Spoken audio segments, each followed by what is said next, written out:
Lux Occult is part of the Green Mushroom Podcast Network.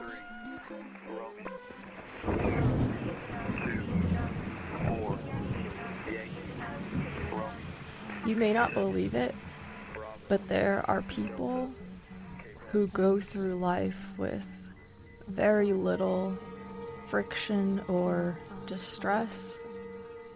They dress well, eat well, sleep well. They are contented with their family life. They have moments of grief, but all in all, they are undisturbed and often feel very good. And when they die, it is an easy death, usually in their sleep. You may not believe it, but such people do exist. But I am not one of them. Oh no, I am not one of them. I'm not even near to being one of them. But they are there, and I am here. That is The Aliens by Charles Bukowski. Hello and welcome to this special edition of Lux Occult. This is the podcast where we gleefully taunt the mundane, butcher the Latin and most other languages, and we also discuss a variety of occult, esoteric, and adjacent topics, exploring the intersections of magic, science, art, philosophy, technology, and so much more through the lens of chaos magic. This is occultism for everyone. I'm your host, Lux Estrada, and if you're hearing the sound of my voice right now, that means that this show, and magic for that matter, are for you if you want them. There are a lot of different ways to be more free in the world, and using magic or making space for a spiritual practice in your life can be one of them. As always, I don't speak for anybody but myself. People can, will, and should disagree sometimes with the things that I or my guests say on this show. How we ever learn anything if we were all in agreement on all things after all anyway? Unlike those who attempt to be reasonable should always be willing to do, I can and often will revise my opinions or thoughts about things based on new evidence. I'm very excited to share this special edition of the show with you all. This episode is being made in collaboration with our friends over at the XV Planus podcast and is being released this December to celebrate the 44th anniversary of the Rendlesham Forest incident, which we're going to be getting into a little bit here later. My guest today is author Alan Greenfield, who shared about his new book, Secrets of the Real Black Lodge Revealed, and some intersections of UFOs, occultism and magic, politics, and more. We'll get into some very out there territory and touch on many topics of interest of mine, such as the TV series Twin Peaks, UFOs or UAPs, and what the government does or does not know. We'll get into some old school ufology and Project Blue Book, Alan's time in the OTO, the nature of the phenomenon, and what does Alan mean when he says the real Black Lodge, which is a concept that comes up in the show Twin Peaks and elsewhere. It's a wild ride down several rabbit holes, which I think that people who are into unpacking layered meanings and things are going to enjoy. We're going to talk a little bit more about that in a second. Lots of really interesting stuff to get into here today, but let me quickly first remind you that if you like the show and the other work that I've been getting into, you can support it on Patreon. If you do so, you can take a bibliomancy break with me, and there are no tiers or levels or whatever, so give as you will. Buy Me a Coffee is an option for those who wish to show their support with a one-time donation. Thank you so much to those of you who are already doing so. Your support makes this show possible by allowing me to cover the expenses associated with making it, thereby justifying to myself the time that I spend. I appreciate the opportunity to be making this thing and to have the resources necessary to reach you all today. So many thanks to the support which is making that possible. Fuck yeah. Although I'm a pretty introverted person and I don't use social media all that often due to this, I'm not there checking on stuff every day or anything like that because it's kind of a lot. It certainly doesn't mean that I don't want to hear from all of you all or anything like that. I'm beyond lucky to have such amazing listeners, collaborators, cohorts, co-conspirators, etc. I always welcome people's thoughts, questions, comments, suggestions, or arcane revelations, especially for listener mail. You can find me at luxoccultpod on gmail.com. You can get me on Instagram at luxoccultpod, or on Blue Sky Social at Luxastrata, Luxastrata. I'm releasing today's episode as a bonus because it's a bit of a departure from what we typically cover here on this show. And also, I just released an episode featuring Cliff from Enochian Today recently, in which we talk a little bit about some of Cliff's recent encounters with the phenomena. So I thought this was a fun time to go ahead and do this. I was originally asked to be a guest host on XV Planus podcast to help out with the interview with Alan, and this episode would have appeared over there. Since Alan writes about the intersections of occultism and UFOs and stuff, I was asked to come and assist with the occulty side of things for the interview. Because of some emergent circumstances, Flood is unable to make it for most of this recording that you'll hear, but he is going to join us later on in the interview. Anyway, being the intrepid podcaster that I am, I rolled up my sleeves and I put on my tinfoil hat and got into my pretty deep bake of knowledge about this spooky nerd shit, and I conducted the interview with Alan more along the lines that I was curious about than maybe Flood would have asked. Flood recently spoke with Alan again, and I think that interview is going to be appearing over on XV Planet soon, so keep an eye out for that if you enjoyed today's conversation as well. It's an interesting chat that we have today. I think I managed to get a few straight answers out of Alan. The reading between the lines you might need to do at some points is perfect if you're into getting abstract and esoteric and are into wandering through twisted tunnels and everything. So if you're a listener to this show, you might be. As I mentioned, I'm releasing it today to commemorate the Rendlesham Forest incident, which happened back in the 80s. Those familiar with UFO lore will probably already be familiar with this, but a series of reported sightings of unexplained lights near Rendlesham Forest in Suffolk, England was seen, which became an important part of modern UFO mythology or lore or whatever. I produced a sound magic track about this Rendlesham event called Eyes of Your Eyes, and it also features Flood from XV Planus podcast.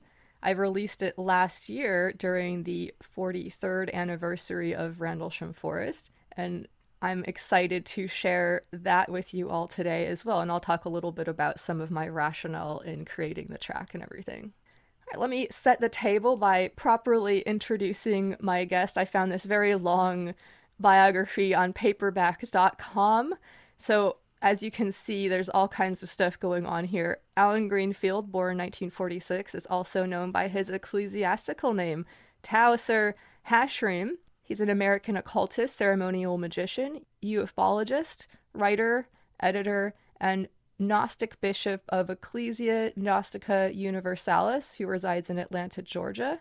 His book, The Story of the Hermetic Brotherhood of Light, is one of the few sources of information on this subject.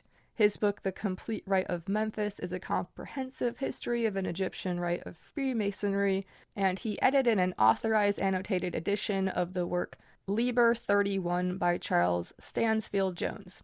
He was elected and consecrated bishop of the Holy Synod of the Neo-Pythagorean Gnostic Church in 1986.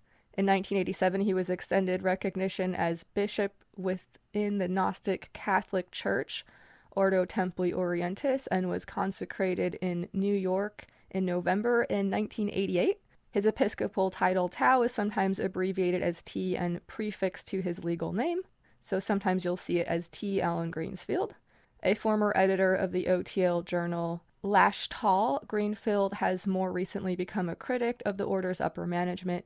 In February 2006, he called for their resignation and stepped down from all management duties in protest, issuing a strong criticism of the current outer head of the order, William Breeze, a past elected member of the Society for Psychical Research and the National Investigations Committee on Aerial Phenomenon from 1960. He has twice been the recipient of Ufologist of the Year Award and from the National UFO Conference. That was in 1972 and in 1992. He is a Borderland Science Research Associate and has conducted on-site UFO and alien abduction investigations. His book, Secret Cipher of the Ufonauts, was reviewed by Robert Anton Wilson. In his book, Everything is Under Control. The review discusses how Greenfield builds on the principles established in Carl Jung's 1952 book, Flying Saucers, a modern myth of things seen in the sky. Greenfield is also a past president of the Atlanta Science Fiction Organization and editor of the periodical the para-ufologist. All right, right on. So you can see that Alan has lived a storied and interesting life. The date that I got on this bio was 2020, so I'm not sure how up to date it is on, who's in what position and in what group and everything like that, but I think the stuff about Alan should be on point. So when we spoke, Alan and I, it became clear to me that I was definitely talking to another occultist and magician, as is very much noted in that biography you just heard. I'll talk a little bit more about the archetype of the magician from the Tarot and the Rendlesham Forest incident after the interview, but in many ways of looking at the magician archetype, he's got some trickster stuff going on, or they've got some trickster stuff going on.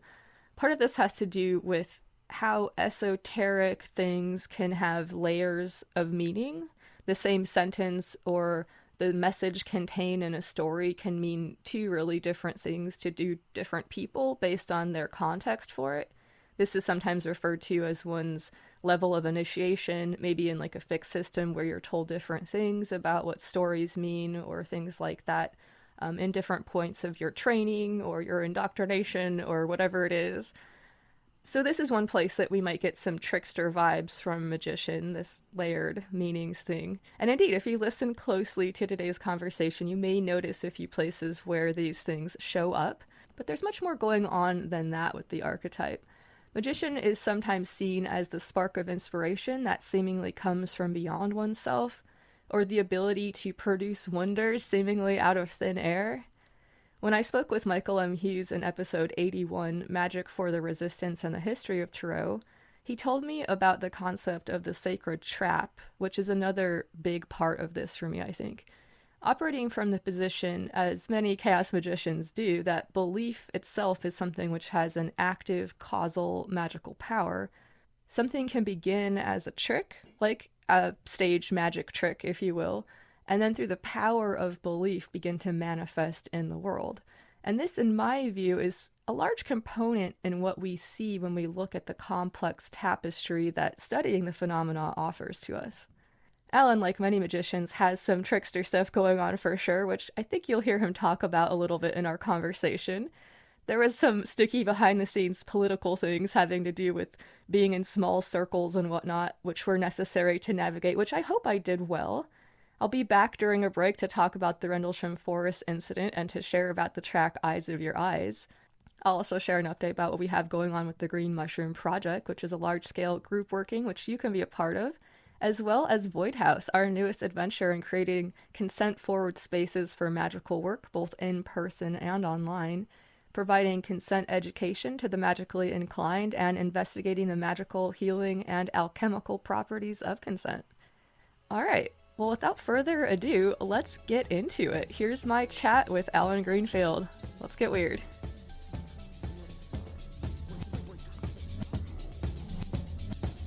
All right, well, welcome to XV Planus / Lux Occult. We're operating under a little bit of unusual circumstances here, but from what I hear, that is not unusual with my current guest.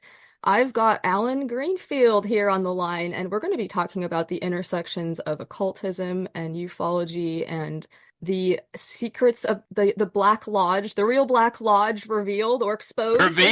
Revealed. So, yeah, really excited to get into all of this. You've definitely touched on a lot of areas of interest in mine and a lot of the interviews that I've heard you talk about. And so, yeah, really interested to get your take on things. This is, as I mentioned, a joint production with the XV Planus crew.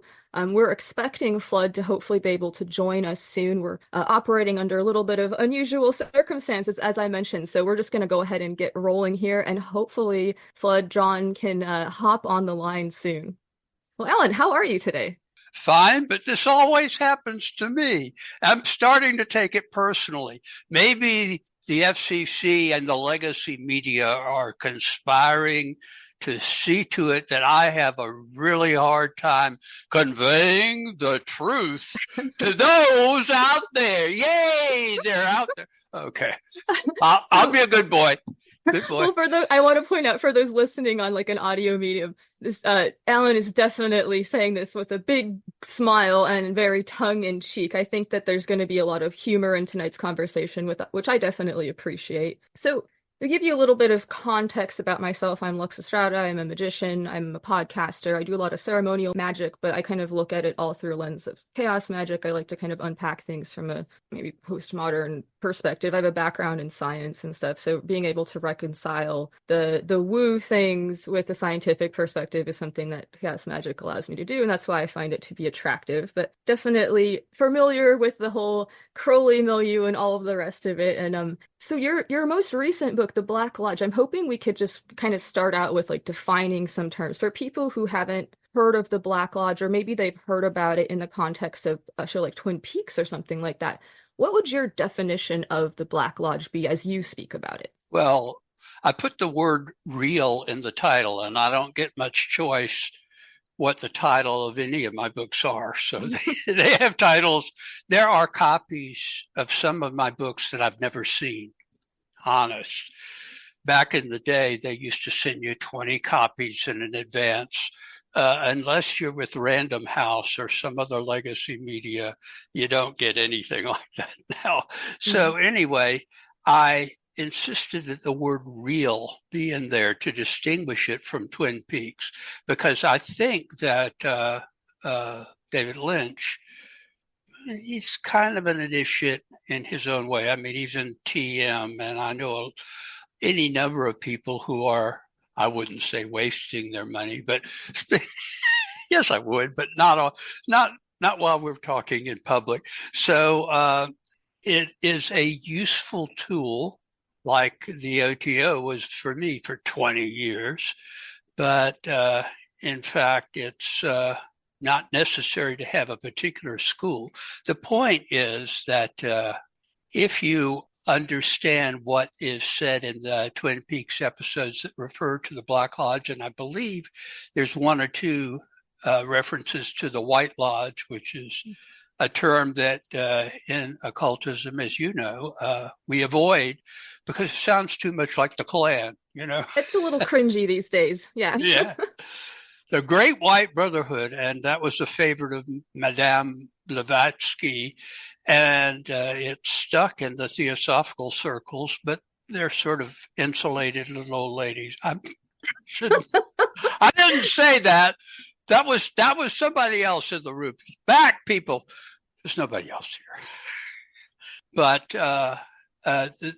the term that's used in Crowleyan circles, which I am definitely not in now, is the secret chiefs of the Third Order, or just the secret chiefs. And I prefer that. And there's some other terms like the masters, or it represents, to define terms. Those terms are for, well, they're used in two different ways, but the way I use it and the way that I think is correct is these are former incarnate human beings who have attained to what in the Golden Dawn and in the A, they're referred to as the Third Order, and basically are no longer corporeal, therefore immortal, therefore are very, very, very advanced magi. And all of the effects, in my opinion, that you get from cryptozoology, from ufology, from ghost lore, from fairy lore, etc., are just different manifestations of that level or higher, that level of discarnate entities. They seem very, very prescient, but that is because they exist outside of time. Their commitment is to help all sentient beings to attain. Now, if that term sounds familiar to some of your listeners, it's because it's a very commonly used term in Theravada Buddhism, which is, the theory there is that those who have advanced to the point of Buddhahood are so filled with compassion for everyone who isn't yet at that level of attainment, that rather than go into nirvana, loosely defined, they choose to become bodhisattvas, that is, essentially discarnate teachers that can help those still in samsara, the veil of woe that we live in, and more so in January, but we'll get to that. I think that is exactly the same thing that the Western magical tradition is talking about in that context. So, having loosely defined the great non-racial brotherhood, personhood, it's not even a brotherhood. There is many female members as well. I mean, at that level, I'm not even sure there's a distinction. But I'm not at that corporeal anymore. I have a lot of questions about what that means. But yes, absolutely. Well, they do mergers and things, so I don't know. And there's what they communicate to corporeal magicians like thee and me. I think that is edited for the reality that we're living in. It's like atomic secrets. You really don't want that in the wrong hands. So the corollary of that, which was infrequently referred to in modern magical circles, is the Black Lodge. And that I don't know any other term to use. The dark powers, the nine unknown. There are a bunch of terms, but they've fallen into disuse. The last time it was used in any kind of meaningful way was in Aleister Crowley's novel, The Moonchild, which is a Romana cleft. It's basically about real people and real circumstances, but under the guise of, Crowley's version of reality. And I'm sure he had one on whatever drug he was on that day. Yeah, and that book, it's thought to be a pretty big influence on some of the narratives that we see in Twin Peaks. Whether or not Lynch actually took from it or whether or not these things are just kind of convergence, these are definitely conversations that people sometimes have together. He uses the terminology and he uses the ideas. So I think that he is doing what Crowley was doing in fictionalized, although he has a lot more talent than Crowley ever pretended to. But come on, Crowley considered himself to be a poet first and foremost. Yes, and also an enlightened being. But he talked to what he called praeter-human intelligences, which could be, if you really get down to it, they could either be from the Black Lodge, or they could be from the secret chiefs, or they could be something that he made up while he was really stoned out of his mind, which was frequently. Yes. But we're not going to go into Crowley bashing. I did my Crowley time. We don't have to go down that road at all, for sure. And yeah, I think it's interesting. I remember there's always the idea of like crossing the abyss, right? Have you crossed the abyss or have you not crossed the abyss? I think I heard you mention this in one of your interviews too, about the people or those associated with the Black Lodge. They may or may not be humans, we're not sure. But this idea that they haven't been able to cross the abyss, they haven't been able to, what I contextualize as being like doing that really kind of hard inner work that allows you to look at the things that you don't like about yourself or whatever other things people need to do to kind of like not let the power that they gain in their practice like corrupt them too much, maybe is a way to say it. Well, to cross the great abyss, which technically runs between Tiferet and Keter, is the path of Gimel, the camel. And that's across a great desert on a narrow bridge. And if you fall, you get gobbled up by the beast of the, I'm not going to mention his name because we don't want to summon him here. Actually, it's usually those people who are foolish enough to mispronounce it, and thus save their own lives unintentionally. So I'm not going to pronounce it correctly. Okay. When I was early in my magical career, I thought I could do anything, as most people do and I had a moment of summoning the darkness, and the darkness came, and I went and hid under a talisman and pulled the covers up over my head. So they say you fuck around and you find out. Yeah. And I have never done that since because I'm not in that league. It was at a distance, but it felt like there's nothing that I know or that anybody that I know knows that could undermine this if it decided to absorb me. And I really don't care to be absorbed by that. So it's good to have those warning experiences, I think, in our practices, for sure. Yeah. That may be, I certainly learned the lesson. So the Black Lodge essentially are those who reach the point of being able to cross the great abyss, but who choose not to. Now, I've been told that there are two reasons for that, and they're not necessarily conflicting reasons, but they might be separate. I don't know, and they might be separate for different beings who, after all, they're still beings and they have individual personalities. They also have a sense of humor, which I can relate to, and some people say I relate to too often. Greenfield is frivolous. Oh, no, I just keep them laughing so I can tell them some version of the truth. So 3 magicians walked in. No, I'm sorry. Well, no, that makes sense. I think there's a lot of power in humor, and I think this is one of the things that comes up in Illuminatus and in Discordianism and things like that, the idea of there being this kind of subversive force that comes along with humor and laughter. I don't know about Shea. I only knew him slightly, but Bob Wilson had a serious sense of humor.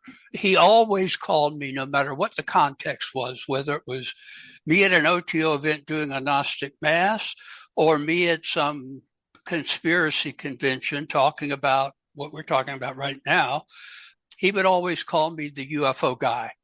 So I can't complain about that. And of course, he was always wearing a white dress shirt, no tie, and there were always roach burns on the pocket of his shirt, which I always thought was relatively comical, but or ironic or something. But I mean, he was a really good guy. I like I said, I didn't know Shea that well, but that really started a whole school of things. That and my late acquaintance Carrie Thornley with the Discordianism. I am not of that school, but I think that it both have sort of attuned people to magical reality without getting into the strictures of the magical organizations with the top-heavy structures.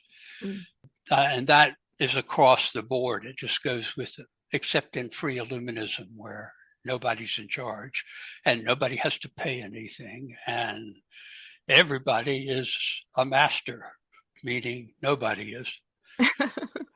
There's a lot of things that I find attractive about it. It's obviously dated as well when we read it as modern people. There's some cringy things. There's some like racially uncomfortable things in there, but it was also a very, product of its time. And I think a pretty important one for sure. And one that still has a lot of influence and a lot of people still look to it. I would love to get back to that. I wanted to ask you what Carrie Thornley said about Principia Discordia, because I remember you mentioning that. But before we do, I'm hoping we can kind of unpack the term Black Lodge a little bit more, because one of the things I've been wondering about and like listening to you speak about it and getting into your work on this is I'm kind of curious to what extent you feel like this is allegorical, literal, both. I mean, I'm a magician. I understand that things can also be more than one thing at a time, depending on what lens we choose to look at them through. But I'm just kind of hoping to unpack that a little bit with you. Shall I lose about half of the audience right now? Well, I don't know. I don't want you to negatively impact your no. any way like that either. You need my books. The accusation that I'm just out to sell my books is right. I am. That's totally, and I appreciate you saying that. I'm sure everybody who writes books wants to sell them. So yes. Yeah, but most are, I'm just on the show, and they're holding up their book every 4 seconds. Yes, we are here to talk about and promote your book in case anybody's RFK Jr., why are you on Bill Maher? Well, it may be because I'm just a nice guy by my book. Yeah, everybody does that. So I make a kind of joke out of it. But of course, I'm old and I'm on Social Security, and the only thing I get other than that is the royalties I get from my books. So that's excuse me for making a living and being able to order a sandwich from Jimmy John's or I would not begrudge you a Jimmy John's sandwich.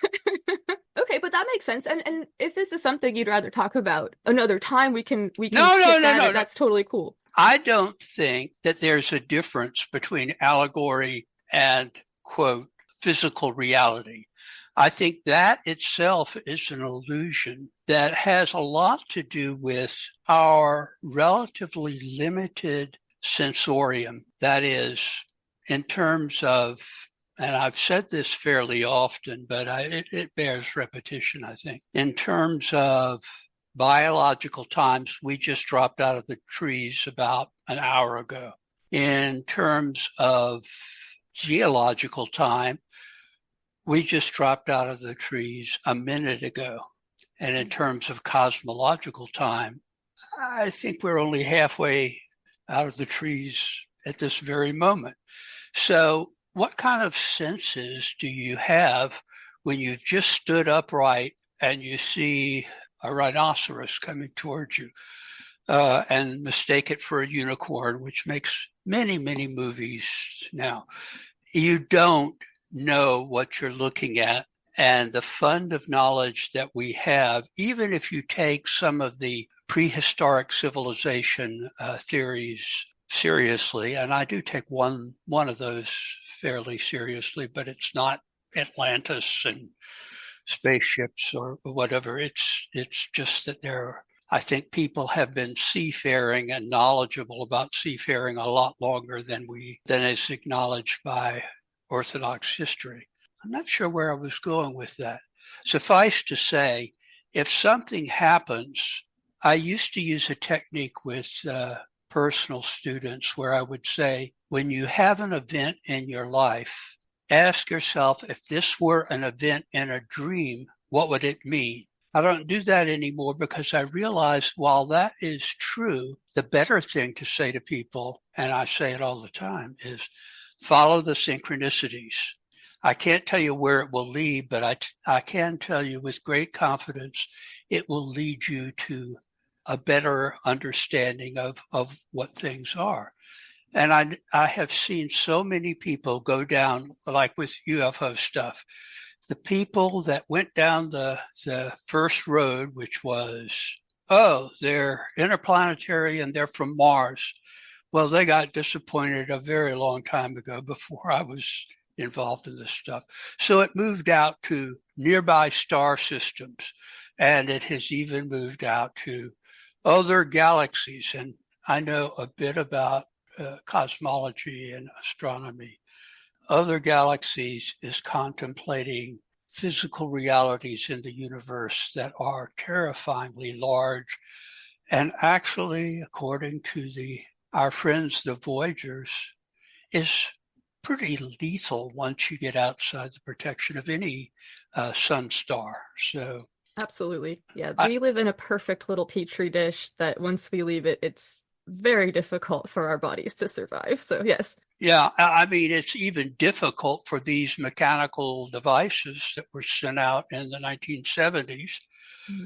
And what they report back is scary enough, because as long as they were within the heliosphere, which is basically the limits of where our sun has an influence, space turns out to be much deadlier than space like say from Earth to Mars, which is scary enough. So anyway, the people that were attracted to that were either science fiction buffs. I'm indebted to the late John Keel for the term buff, which I detested at the time, but he would never call ufologists. He would call them UFO buffs, and wrote me long, long, long letters that he would often make that reference. And I would say, no, we're scientific ufologists. And this kind of, for the audience, this kind of shows people like how long you've been into this stuff. This is old school ufology. Like now we're talking about UAPs and disclosure and that whole thing, which is very interesting for me from a sociological standpoint in terms of how government operates. But that's a whole nother thing. Yeah, it reminds me of I did a thing a few years ago where I was invited to Prague to enlighten East Europeans. And I said, well, if you put me up in a, nice hotel and I would feed me for free, sure. I'll do my best. You don't have to pay me, but you do have to feed me. And I was there for 10 days and they indeed gave me coffee and donuts the whole time. So I was really on. I, in fact, lost my Facebook account for a couple of years there because I tried to sign in from Prague and I don't know, the robots or whatever thought I was a spy or something. I couldn't get back into my account. It said, identify the account from this picture. Nightmare. Yeah. And it was a picture of somebody's hand. I'm not a palmist, so I didn't know. But where was I?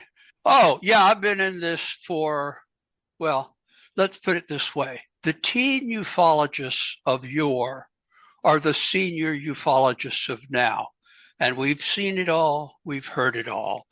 And if you're going to go down the nuts and bolts path that people who were inspired by NASA or who are just of an engineering bent or whatever, you are periodically going to get the disclosure itch because, as Jean Duplantier put it back in the day, it's like a long walk down an endless tube.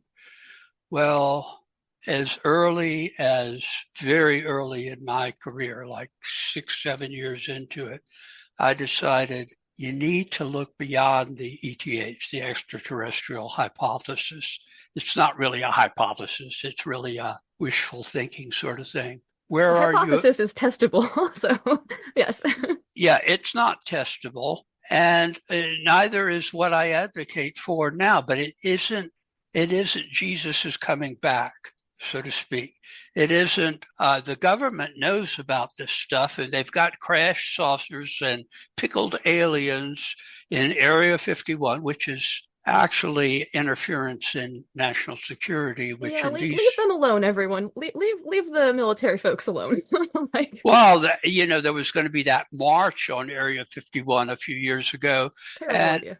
And the military said, we'll shoot you if you. Yeah, please stay away from our private bases, everyone. If you want to know the kind of stuff that they do, take a look at the latest developments in aerospace technology used for military purposes.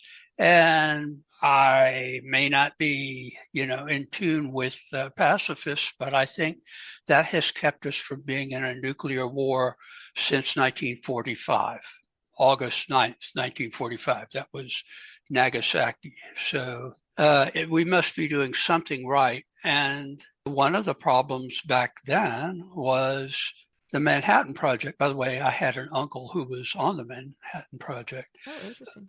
Well, he laid the cable for the first one at wherever it was, White Sands.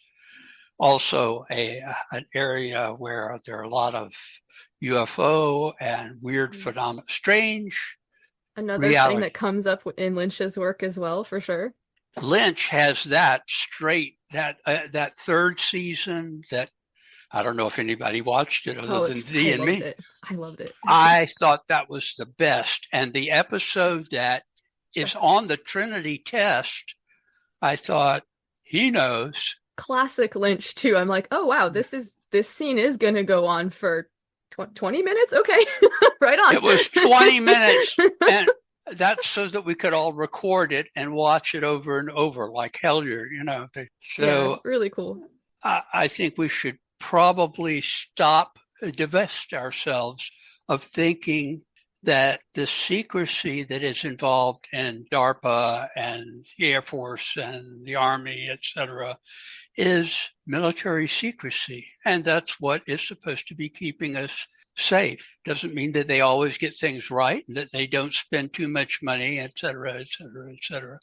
But it does mean that whereas we've had somewhat large mistakes in the way of, Vietnam and let's see, I don't know, Korea was a more iffy situation, but Gulf War II and the endless war in Iraq, almost endless, and then the Afghanistan truly endless war. I was reflecting on the fact that people of Gen Z have grown up with the Afghan war their whole lives, and that should tell the powers that be something. But it certainly doesn't tell ufologists anything, because I went through this back in the days when Project Blue Book was around. In fact, I even wrangled from my senator at the time in a very clever way. I was a very clever boy. And I wrote to Senator Richard Russell, who was then the head of the Senate Armed Services Committee, because they were talking about destroying the Blue Book files since Blue Book was closing and they were farming their stuff out to the University of Colorado, which was a shill, which I'll get to in a moment. But anyway, so I wrote to Russell and I said, look, I don't know what you think about this phenomenon, but it is historically important, whatever the truth is. If people think it's flying saucers with little green men from Mars, that's important because a lot of people claim to have seen this. So he gets me a security clearance and a pass to go see the Blue Book files, which he said are not going to be destroyed. They're going to be at the Redstone Arsenal in Alabama. And that's where they were. And it's just no different than what assorted private UFO organizations have found in the same period of time, only they take the really important cases more seriously than the Air Force did. You can see what the priority of Project Blue Book was every time they took a picture of the latest person to head it, because it was always a middle level, a major or a captain, and he had one enlisted man, an airman, and a secretary in the way of those times. And that was it. That was Project Blue Book. Most of the private UFO organizations, even the little ones that the teen ufologists of that era, including moi and Gene Steinberg and Rick Hilberg, who are still, and Dave Halpern, who are still at it, and lots who have gone on to that great flying saucer in the sky. They had as much information or more because they did actual field research and were plugged into one another. This is long before the internet, long before the ARPANET, really. But we knew one another. We had conventions from 1964 on. So we compared notes and we really amassed tons and tons of material and concluded the lights in the sky cases are not nearly as important as the really, truly bizarre cases. And then, partially thanks to Jacques Vallée, we started to realize that UFO-related phenomena are part of a much broader range of, I'll say mythos, but I'm saying that in the Joseph Campbell sense, that they're real in some sense, but probably ill-defined, just as I think we're real in some sense, but are somewhat ill-defined. Well, no, right on. This makes sense. It's also, again, reminding me of the Discordian tenet that like all things are at once true, partly false, but both, that things can kind of be more than one thing at the same time. You're touching on something, you mentioned John Keel, and this actually, and also Jacques Vallée, this brings me to a listener question that I had, which I think will fit in really nicely here. So shout out to Hot Wings Hermit, who was wondering about what your perspective is on the sort of gray area, no pun intended, between modern alien encounter and abduction narratives, pre-modern accounts of people traveling to fairy realms, and psychedelic experiences involving encounters with non-human entities. He acknowledges this is a pretty broad umbrella that he's opening up, but just kind of curious to hear what your thoughts are about that. Not at all. I think they're all the same thing, seen under different circumstances. If you are under the guidance of a real shaman, not somebody who took a correspondence course or who got a certificate from the Universal Church, the Universal Life Church for $5, but a real shaman and take ayahuasca, you are very likely to see the very same beings that people have been seeing all over the world for, I don't know, hundreds, maybe thousands of years. Vallée, well, I've only met Vallée once, and that was very early on. He had written, I would call it your standard UFO book. I don't even remember the name of it because it was fine. He and his wife Janine co-wrote it, I guess, but it wasn't even out when I met him. He had the French galley proofs, and he wouldn't show them to me because I was just a dumb kid in the room, and there were Gene Steinberg was there and Rick Hilberg were there, so we were just the dumb kids. But Jim Moseley, who was a big name in ufology back in the day, and also a very good friend of mine, he showed Jim, but it was in French. Jim doesn't speak French. But Anatomy of a Phenomenon, that was the name of the book. A forgettable title of a forgettable book. But then he must have had some of the same experiences that some of the rest of us were having, because he wrote, and he's a high-end computer scientist, said to have a great deal to do with the internet coming into existence, for better or I don't know. Some people say the internet was a mistake, but it's allowed us for having this conversation, so it can't all be bad. Well, yeah, it's not all bad. In fact, I watch enough YouTube stuff that I tend to call classical media, newspapers and CNN, Fox News, and MSNBC. I call them the commie channel, the middle of the road channel, and the Nazi channel. But that's just me, and I'm not in any of those things. So I'm sorry. I'm much too frivolous. They all tell me so. They don't all tell me so. Some do. Carrie was frivolous, speaking of people who are frivolous. You're talking about Carrie Thornley? Yeah. Yeah. Carrie, because he co-wrote Principia Discordia, has assumed since his untimely and quite suspicious death, one of a number during that period, had a broad sense of humor. But he wrote what amounts to the Discordian Bible, which was the Principia. And I asked him once about his work during that period and why he had chosen to dedicate it to the goddess Eris, the goddess of chaos in, I guess it was Greek mythology. Mm-hmm. And he said, if I knew this was going to become so popular, I would have picked some sex goddess. And I thought, well, there's a man after my own heart. I'm just fine with him. But he was an Atlanta street person. I mean, first time I met him, he was, I don't know, either distributing leaflets, which is what I was doing back in the day, or he was selling the Great Speckled Bird or some other hippie newsletter. And for a living, he was working as a dishwasher in Little 5 Points, the hippie hangout in Atlanta. And he was just, that was him. We had some things in common.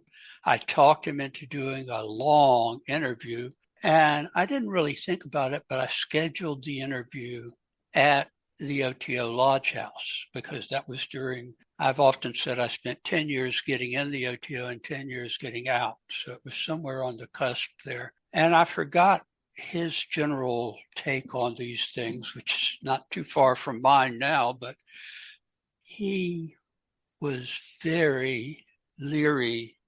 I mean, he didn't have any problems with me, but he was leery about sitting down in the library of the OTO Lodge, Euless Lodge number 10, OTO Incorporated, with the lodge master sitting in and one of the other lodge members sitting in, and doing this long interview with me.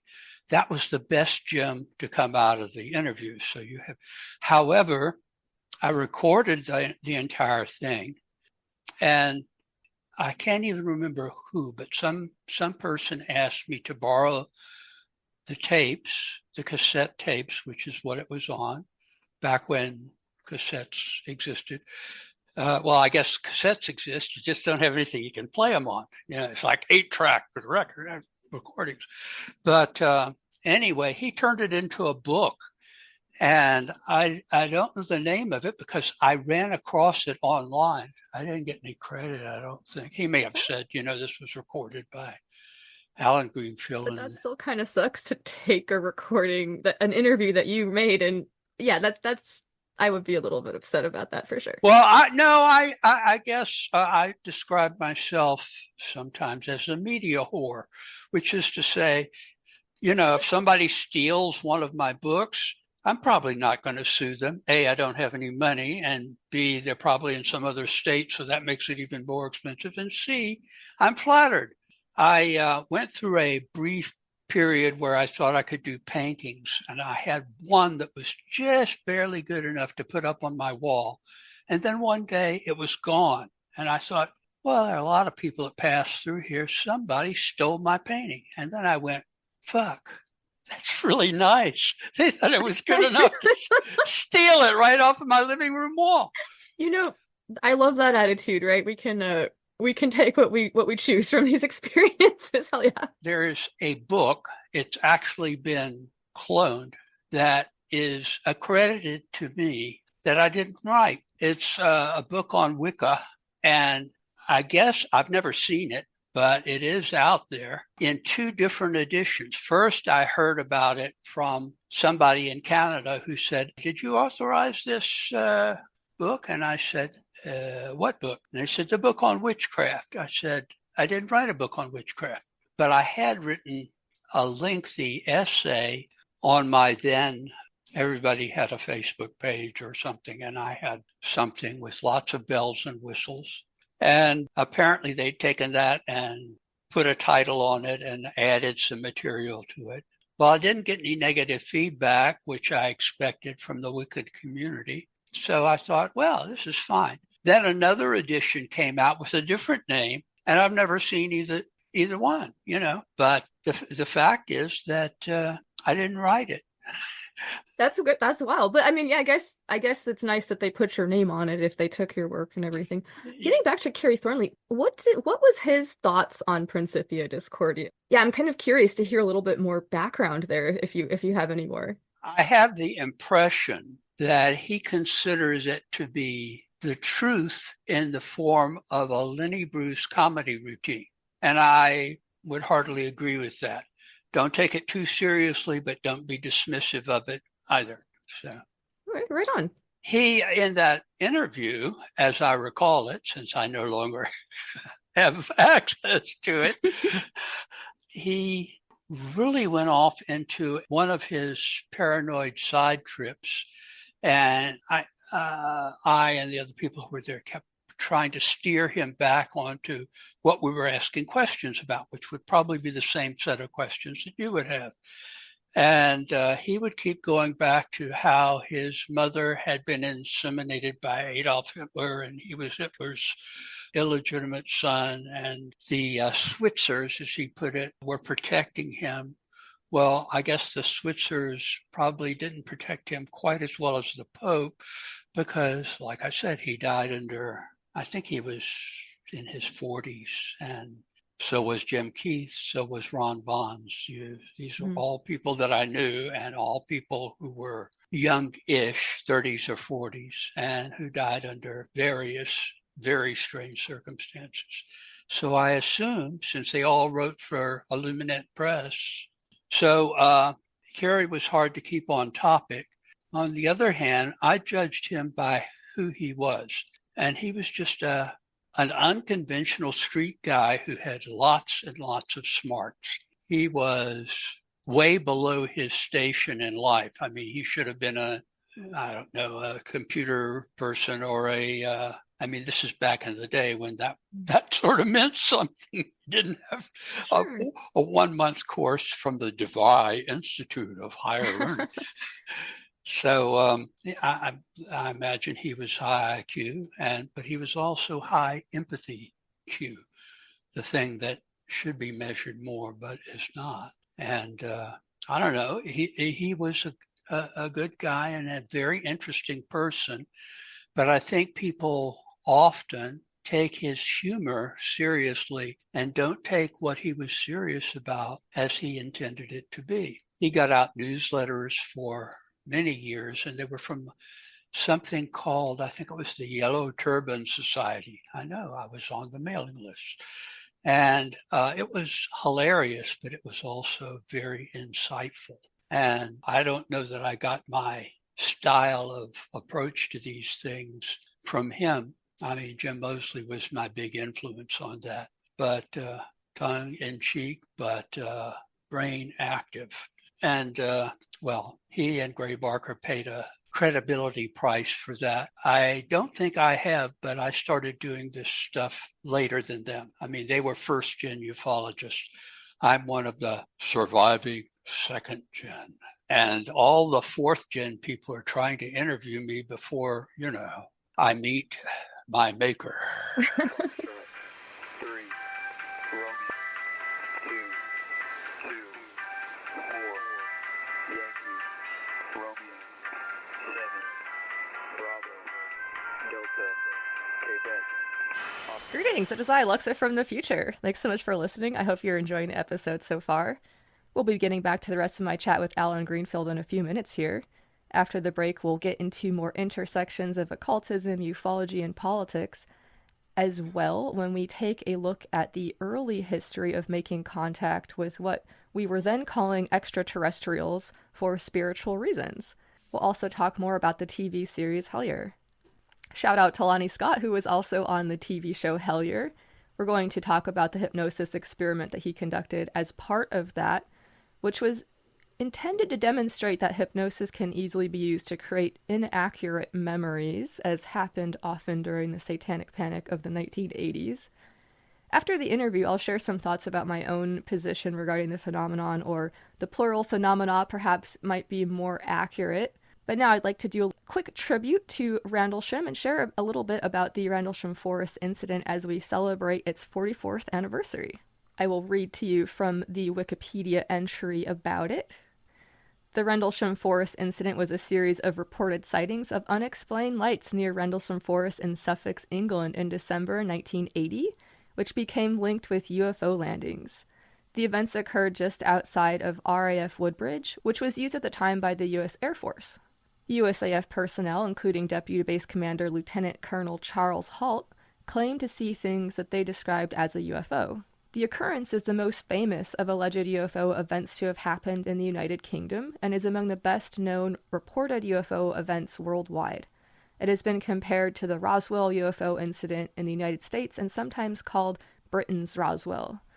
The United Kingdom's Ministry of Defense has stated that the event posed no threat to national security and therefore it was never investigated as a security matter.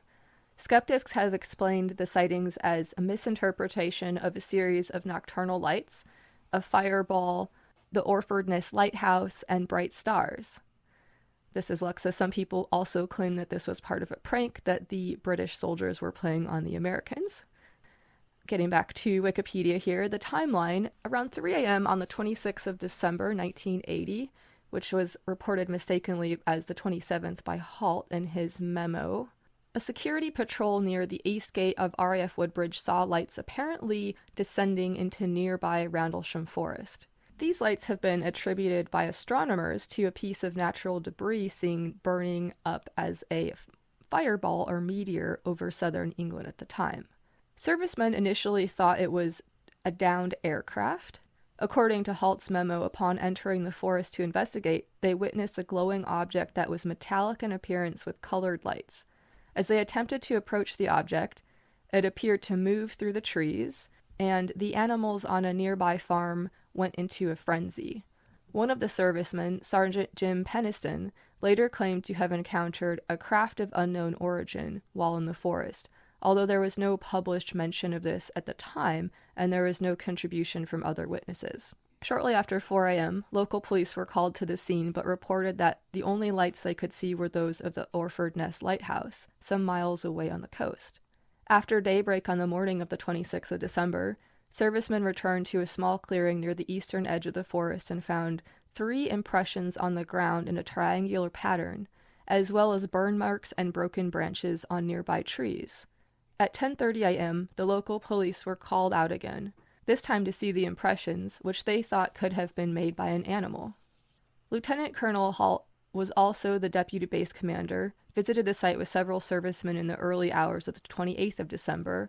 They took radiation readings of the triangle depressions and the surrounding area using an ANPDR-27, which was a standard U.S. military radiation survey meter at the time. although they recorded 0.07 milliroentgens per hour. In other regions, they detected 0.03 to 0.04 mils per hour around the background level. Furthermore, they detected a similar burst over half a mile away from the landing site. HALT recorded events on a microcassette recorder. It was during this investigation that a flashing red light was seen across the field to the east, almost in line with a farmhouse, as the witnesses had seen on the first night. The Orford Ness Lighthouse is visible to the east in the same line of sight.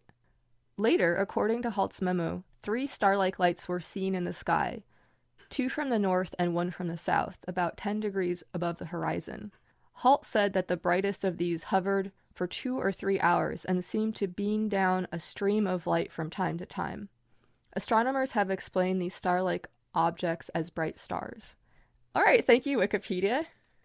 Lots more to unpack in my chat with Alan Greenfield, and Flood from XV Planis will be making an appearance later on. We're also going to get deeper into the idea of the real Black Lodge and much more. I'll be back to share about the sound magic track, Eyes of Your Eyes, which includes audio from the Rendlesham Forest incident and was created with the intention of allowing those interested to interact with the phenomena in ways which will be the least disruptive to them. I see a lot of places where people are looking to the authority of establishments like the government or UFO groups or other experts, in quotes, to find answers about this stuff. In that way, it's quickly becoming its own sort of new religion. The Catholics have definitely jumped onto this bandwagon hard and are, as far as I can tell, doing their very best to leverage the situation into getting new converts. There's all kinds of UFO cults and groups and everything out there as well. But anyway, I wanted to make this sound magic track to be something that people could use on their own terms to try to make contact and do things in their own independent way. Implicit in all this is that I don't believe one needs to rely on any outside authority to have experiences of the strange, paranormal, or magical. These things are accessible to you right now without any concessions made to other people in terms of money and stuff like that. All right, anyway, lots of good stuff to get into here. In this extra thick episode, let's dive back in for more of my conversation with Alan Greenfield.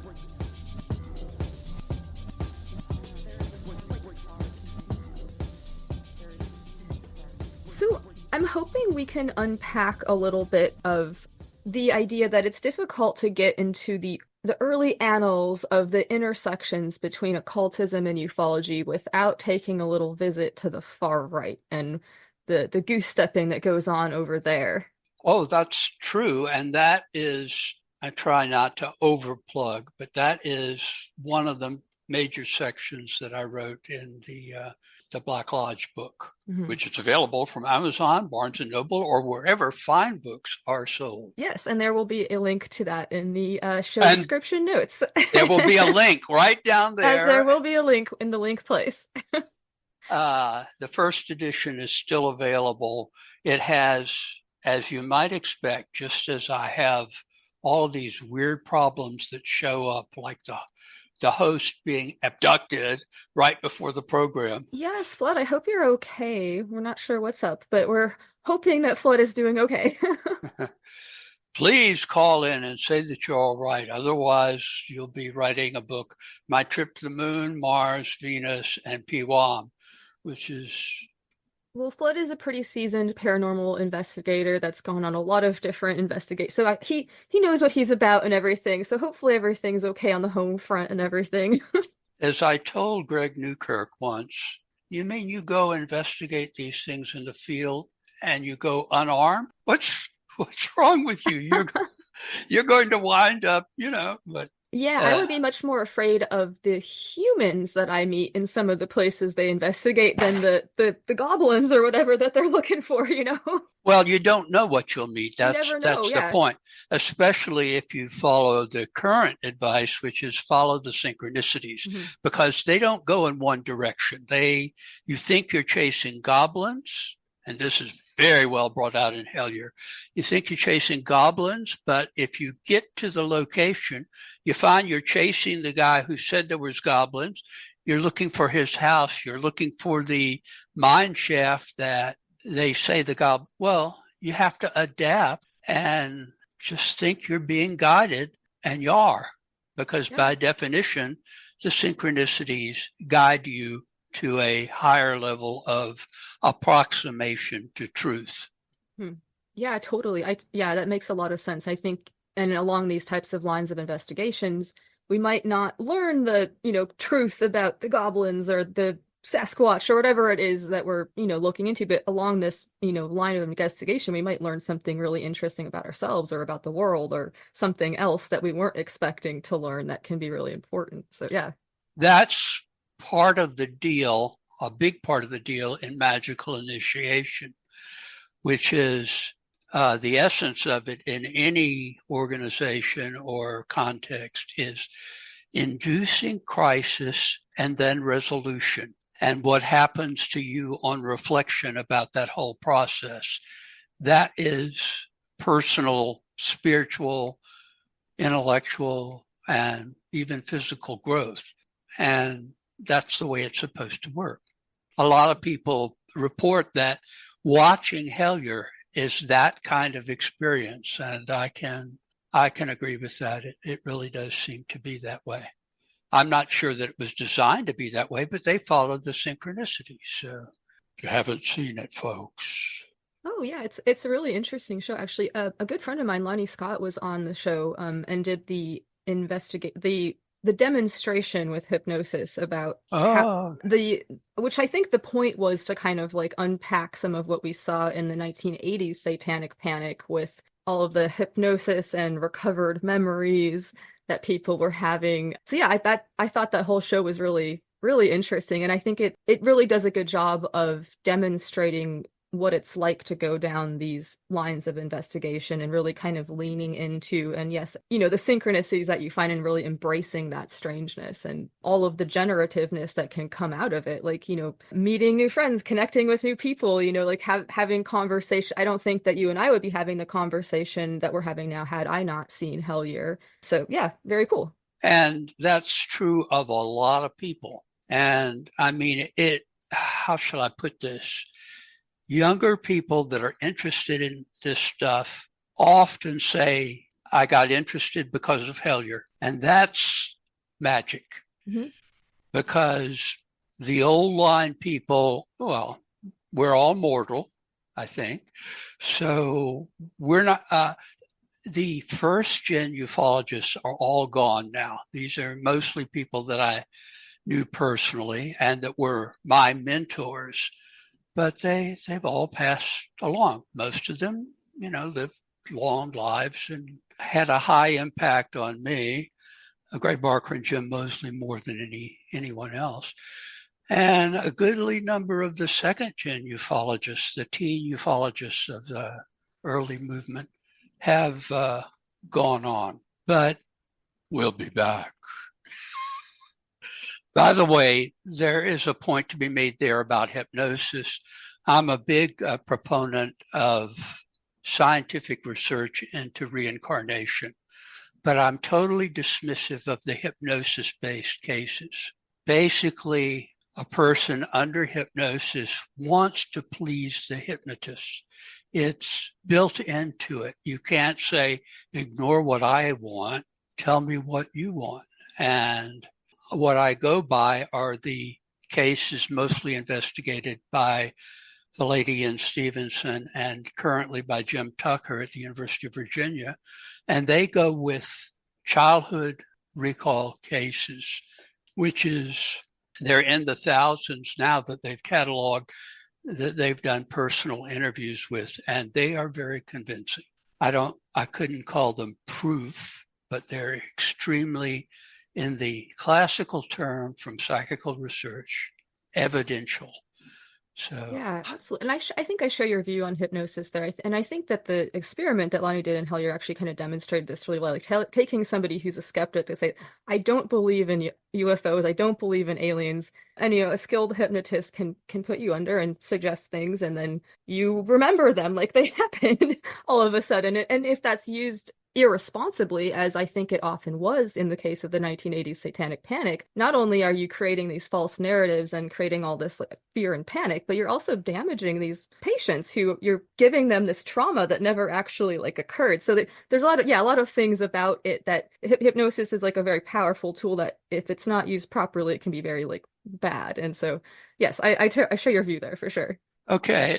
You were asking about uber right-wing occultism. And since that's covered in the book, I'll give people a taste of it. Yeah, please do. All right. Okay. In the 1930s, there was, well, we all know what was going on in Europe there. At least I hope we do. Sometimes I think people tend to forget how totally serious that was, but I'm Jewish, so I take it exceedingly seriously. Mm-hmm. In Europe, there was the sound of marching feet in Germany and Italy, Spain, Romania. It was just disturbingly similar to the early signs of which that we maybe see now.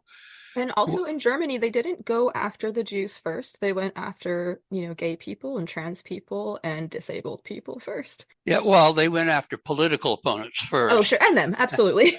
They always went after them. That never changed. And then disabled people, which is what they regarded trans people, which there was a huge trans and gay culture in Weimar, Germany, the 1920s. Someone was quoted as saying, and I believe this was in Bill Buckley's National Review many years ago, and it's something that has stuck with me. He said, there was freedom, freedom, freedom, and then suddenly there was no freedom. And that's kind of the story of the Weimar Republic. First version of Nosferatu, which was almost destroyed because it was a ripoff from Dracula. But nevertheless, thank God it was preserved in a copy, and so we can still see that. And the new version is coming out momentarily.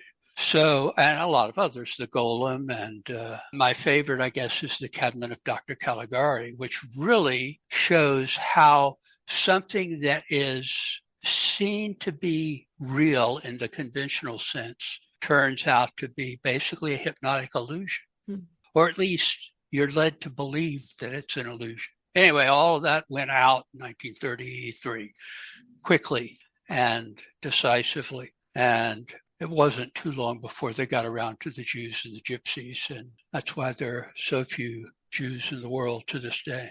It was 18 million before the war. It's 13 million now. May have something to do with who uses birth control, but nevertheless, that's a whole different topic. But in the 1930s, there was a fascist movement outright, unapologetic, in the United States as well. And there were several different versions of it. Actually, if you can take really raw meat done in the style of period pieces of that time, James Ellroy's books about immediately before and during World War II are very instructive on that, because it goes into Gerald L.K. Smith. He was a Protestant minister, but a minister of hate. And then there was the Catholic minister of hate, Father Coughlin in Detroit, who spewed hate all the time. And then there was the Silver Shirts. And the Silver Shirts were modeled on the brown shirts in Germany. And it became a rather large organization. Brown shirts, just for people that don't know, were sort of like this street thug gang that would go around and like beat people up, basically. Put it this way. Hitler thought they were too thuggish to appeal to the broad German public. So he had them killed and then put other people in black shirts with SS on their collars. But if it was too brutal for Hitler, so the American version of that was, make of it what you will. A lot of it was in the South, but not all of it. It coincided with the Klan. A lot of people were cross members.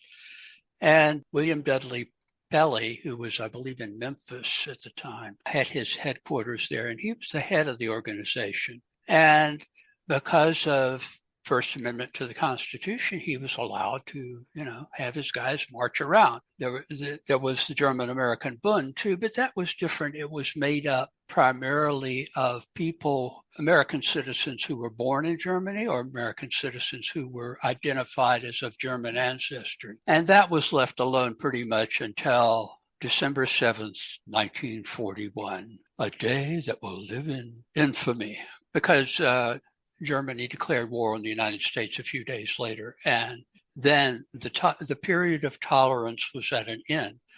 And some of the Bundists were put in jail, and everybody of Japanese heritage was put in internment camps. Yeah, yes. yeah. The morning of December 7th, 1941, my parents were visiting in Atlanta, and they went to the one Japanese restaurant for breakfast in Atlanta, Wisteria Garden. And halfway through, the police came in and arrested the owner of the restaurant. And dark chapter in our history. That's how they found out about Pearl Harbor. It would be my parents that would do that. But it was a very distressing time. And by the way, it ruined that guy. There's a thing on the internet on Wisteria Garden and how this guy had been in Atlanta for 30 years or something. It was just ridiculous. Yeah, so cool. The major thing with Pele is, well, I'll tell you a minor one first. My family lived in Augusta, Georgia. That's where I was born and bred. And my father, who was from Baltimore, he and one of the local rabbis, of which there were 2 or 3, decided to infiltrate the Silver Shirts. This is in 1939, 38, something like that, and see what they were all about. And they did, and it was pretty predictable, and they noticed, the overlap with clan types, and they didn't get identified, hence didn't get killed. But anyway, Pele wound up in prison, and then... And this was the Silver Sheet leader guy? Right. Yeah, okay. In prison, not unlike Hitler, he started to have revelations from channeled material, and his channeling stuff became a fixed part of his deal and the major part of his deal. And somehow a lot of it was stuff that would have been perfectly happy in the Silver Shirts, but it was put in terms of communications with higher intelligences. So interesting when people talk to higher intelligences, how they tell them stuff about, I just talked to God and he said that you should give me all your money and you should do what I tell you to. Oh, God comes along later. I don't know that Pele was claiming that because I think he wanted to get out of stir before the war was over. But he did, because he stopped doing political stuff. He just, railed against the war, and because the aliens or whatever he thought of them as. I mean, it was starting to be like UFO contact, trans-channeling, which goes on to the present day. And not all trans-channelers, or even most, I guess, are right-wingers or have a secret agenda or anything. But there were some. Pele started getting out a newsletter, I think, after he got out of prison. It's in the book, but I may be skewing this slightly because I'm doing it all from memory. I have no notes. No notes. Worries. Yeah, it's okay. I'm wearing pants. I have no notes. No notes. What was I saying? No, I'm kidding. Pele's in prison. He's channeling all these extraterrestrial thoughts. He gets out and he has a newsletter that I probably used his old mailing list to get out his trans-channeled wisdom from the higher beings. And one of his employees for a while was a guy named George Hunt Williamson. People in ufology will go, oh, he was one of Adamski's circle. Yes. But as Jim Mosley told me, I never met Adamski, but Adamski was a notorious anti-Semite among his many things. He's the one who met Orthon, blonde, blue-eyed alien who had footprints with a swastika in them, no doubt from the ancient Hindu symbol of life and good luck. But nevertheless, Williamson was part of the Pele post-war circle. And then he moved on to Adamski, and Adamski was I'm not sure where he came from. I know what he got into. And Williamson continued to be both his own contactee person and also a quasi-fascist. Maybe quasi is wrong. But that isn't all. There's more, because you may have heard the name Elizabeth Clare Prophet. Back in the day, you would have had to have known about Mark Prophet and Elizabeth Clare Prophet, because they took that same quasi-fascist line and turned it into their own branch of Christianity. It was the goose-stepping church, but they kept it within the bounds of post-war satisfying the First Amendment 501c nonprofit thing. And they would do the same thing. They'd say, oh, the masters are opposed to union organizing. Yeah, you bet your boots they are. And the masters don't want us to be involved in foreign wars. It was basically the pre-war isolationist stuff that got us in trouble in the first place.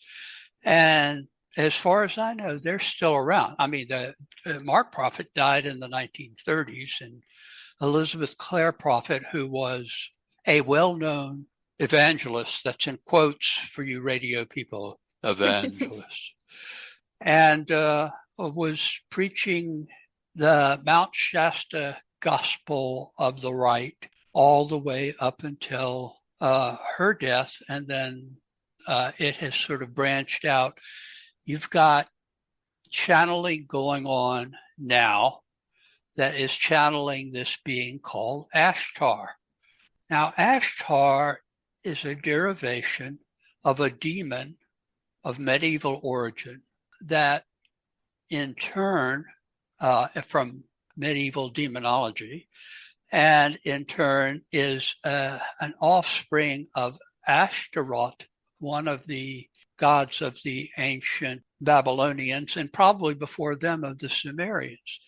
So you're basically getting your messages from something that has a pre-existing reputation as being, get this, fallen angel that moved to America and says that it has renounced its extreme right-wing, whatever. And I'm seeing snakes now, but that's okay. Oh, it's my cat. This is my podcast helper. If I could afford the upkeep, I would have a cat. So I always like to try to leave people with some kind of like useful thoughts or advice. If people are hearing this, maybe they're magicians, maybe they're into ufology or whatever we're calling it these days, and they're hoping to kind of like avoid encounters with this type of Black Lodge stuff. Like, what would your suggestions be in terms of how can one steer clear of that milieu? Well, I'm going to have to get a little political here, but That's just okay. for a moment. That is okay. I had a long history in starting in the Vietnam era in the peace movement. My main interest was opposing the military draft because I thought it was really hypocritical to go to a little country in Asia with a slave army to fight a slave army on the other side and kill one another. So I opposed that, but I never blamed the soldiers.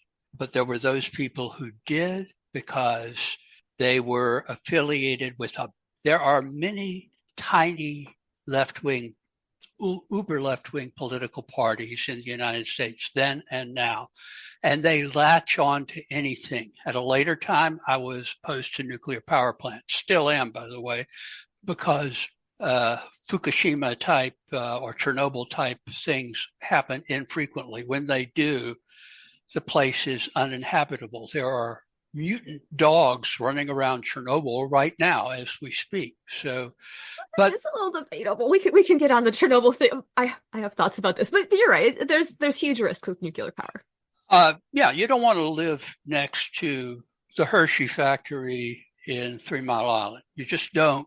That's not a desirable place. But the real telling thing, and convinced me when I was doing graduate work at the University of Arizona, is people don't want the waste that is invariably filed away in caverns and caves anywhere near where they live.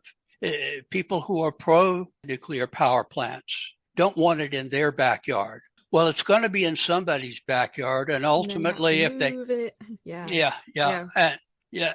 I would say that it's like when I was in the University of Arizona, as I said. So that's southern Arizona. They didn't want it. New Mexico didn't want it.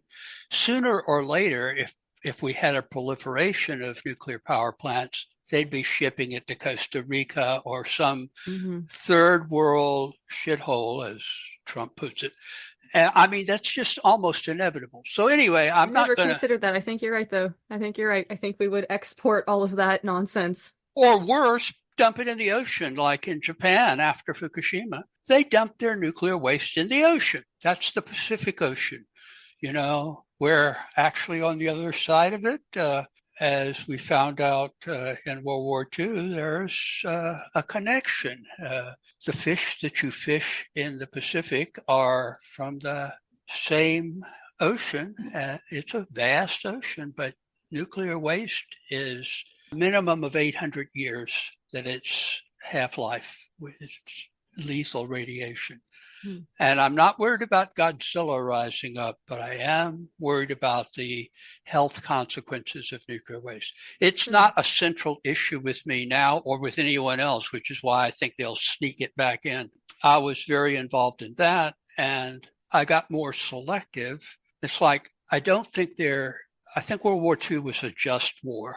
And I think Iraq's invasion of Kuwait was a just war of a coalition of many countries. But the cynical invasion of Iraq at the beginning of this century, there was no possible reason for it. And yet many, many American soldiers, to say nothing of civilians in Iraq, were killed. To what end? To get rid of Saddam Hussein so that a pro-Iranian regime would come to power, which is what you have there now. That makes no sense to me at all. And Afghanistan, the forever war, as they called it, I think that only ended, last year, 2 years ago? Time floats on. But I opposed all of these things because I thought they were wrong. But the people that I met along the way, there were Quakers and there were just do-gooders, which I guess I sort of was. But there were also people with an agenda to steer people into Marxist-Leninist thought. It would be the Revolutionary Communist Party, the Communist Party, which by then we're talking about 20 years ago, consisted of 7 little old ladies that would come and space themselves out at group meetings. And they would say stupid things like, we should have a march through a working class neighborhood, to which that's good, find a working class neighborhood and we'll march through it.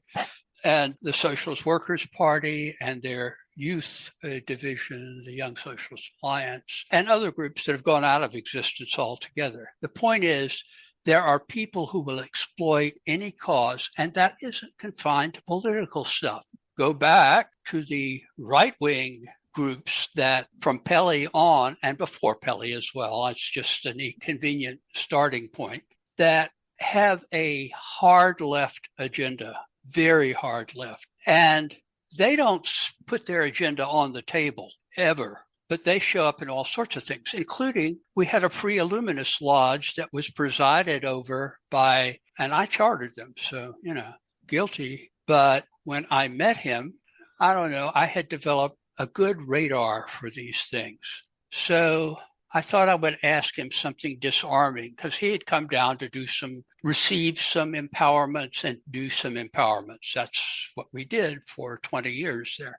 And he was slipping in a particular kind of political comment about, the workers' revolution, blah, blah, blah, blah, stuff that sounded very 1920s, but, updated a little bit, but not much. So when he was walking out, I said, so which are you, Socialist Workers' Party or Workers' World Party? And he didn't miss a beat. He said Workers' World. I said, okay, good. He later absconded with all of his wife's money. She was here on a green card, so he was her way of staying here. That sucks. The church funds of Gnostic NYC in New York and basically destroyed our New Jersey Lodge, many of whose members were very, very, very good at scrying and other crossover techniques from magic. And I don't know to this day how much of what happened with him, but he was gone. He's still gone. By the way, he ran off with the profits from one of my books because I made him the, proofreader or something. So it's too long ago for me to, let's suffice to say, he ran off with everything. Now, whether that was on orders from the chiefs and they're not secret, but they're secretive chiefs of the Workers' World Party. I was once on a coalition bus going to Washington to demonstrate against something, U.S. intervention in El Salvador, if I remember correctly. And the bus was rented by the Workers' World Party.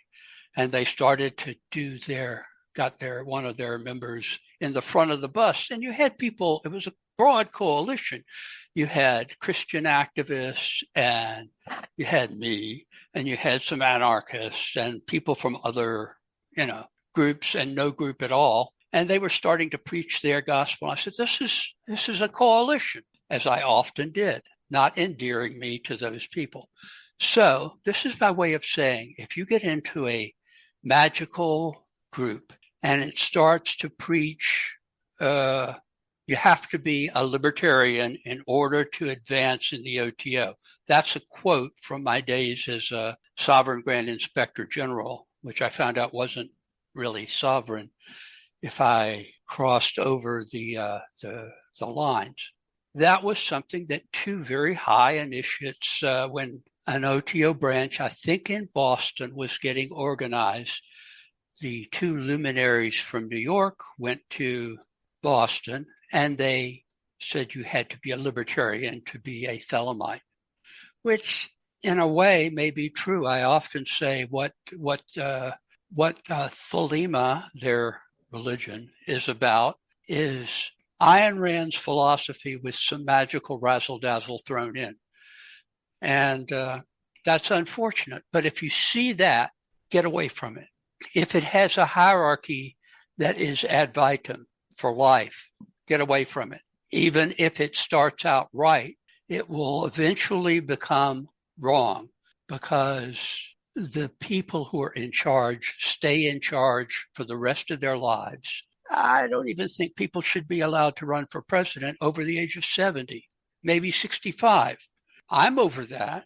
So I monitor myself. And while I'm not in a position of high stress at that level, I'm not playing with the deck I was playing with 20 years ago, let alone in the middle of a crisis. Crisis for me is, making it downstairs to do my nightly run. I congratulate me. Yeah, I know. I thank you, and I share your thoughts about leadership. It's something that's healthy to be, and it's meant to be passed on. I think this is something that I actually had the opportunity to take some classes this summer about consent and leadership with this organization called Consent Academy. Consent, something I'm like low key obsessed with because I think it's the thing that can keep magical spaces healthy.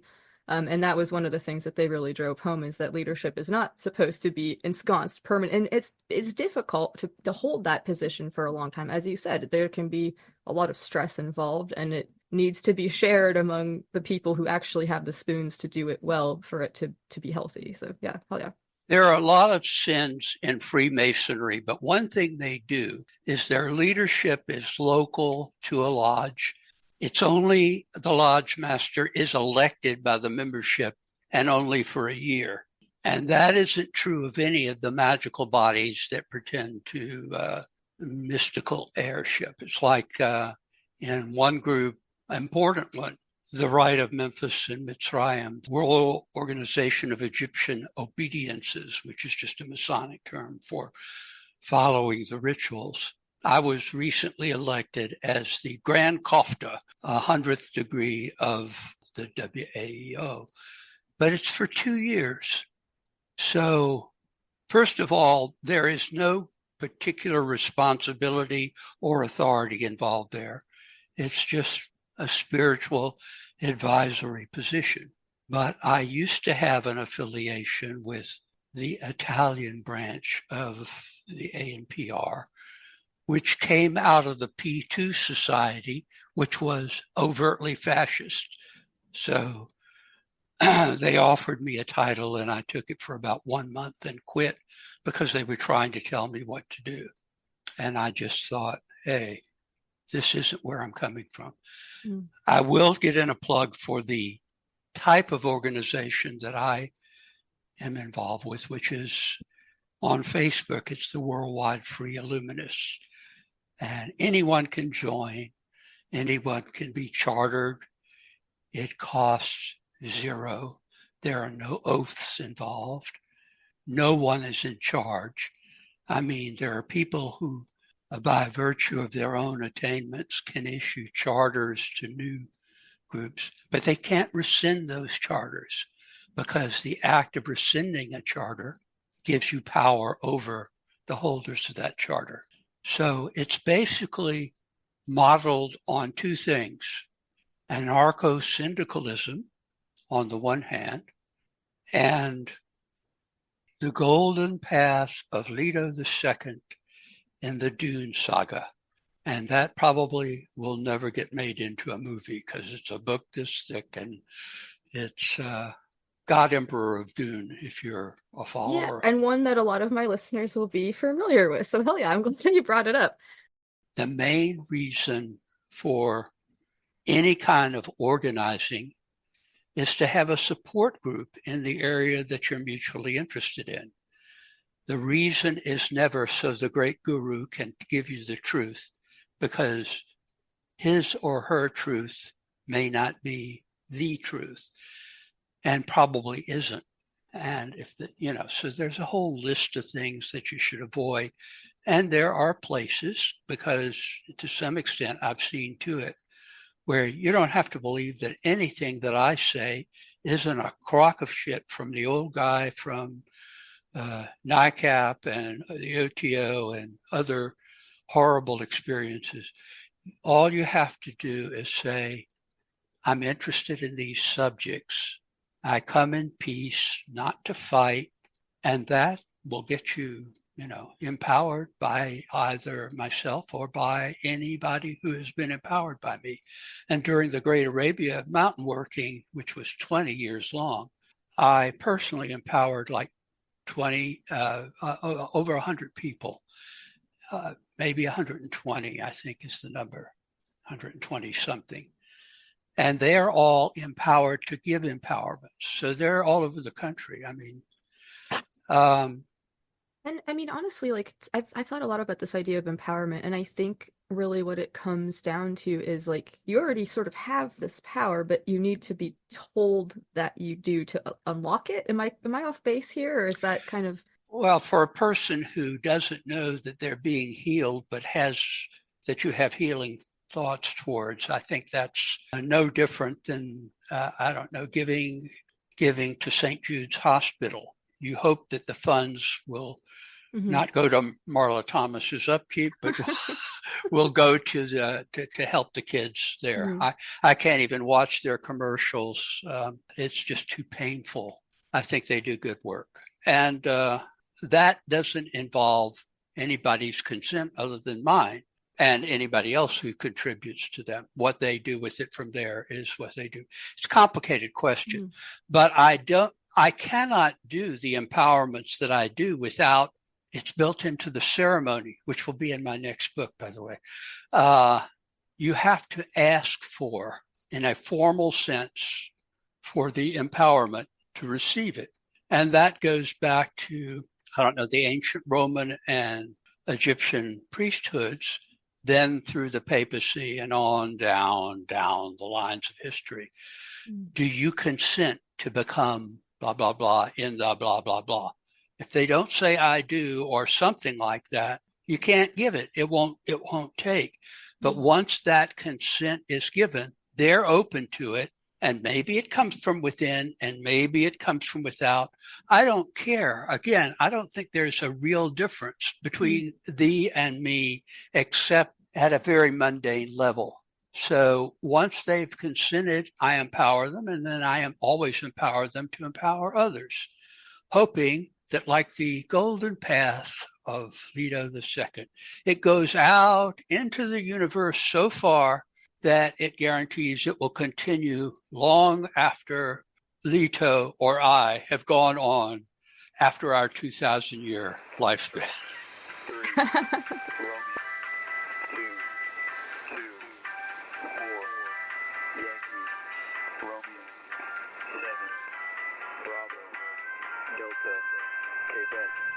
Greetings, it's me again, Luxa from the future. I hope you're enjoying this journey down the rabbit hole.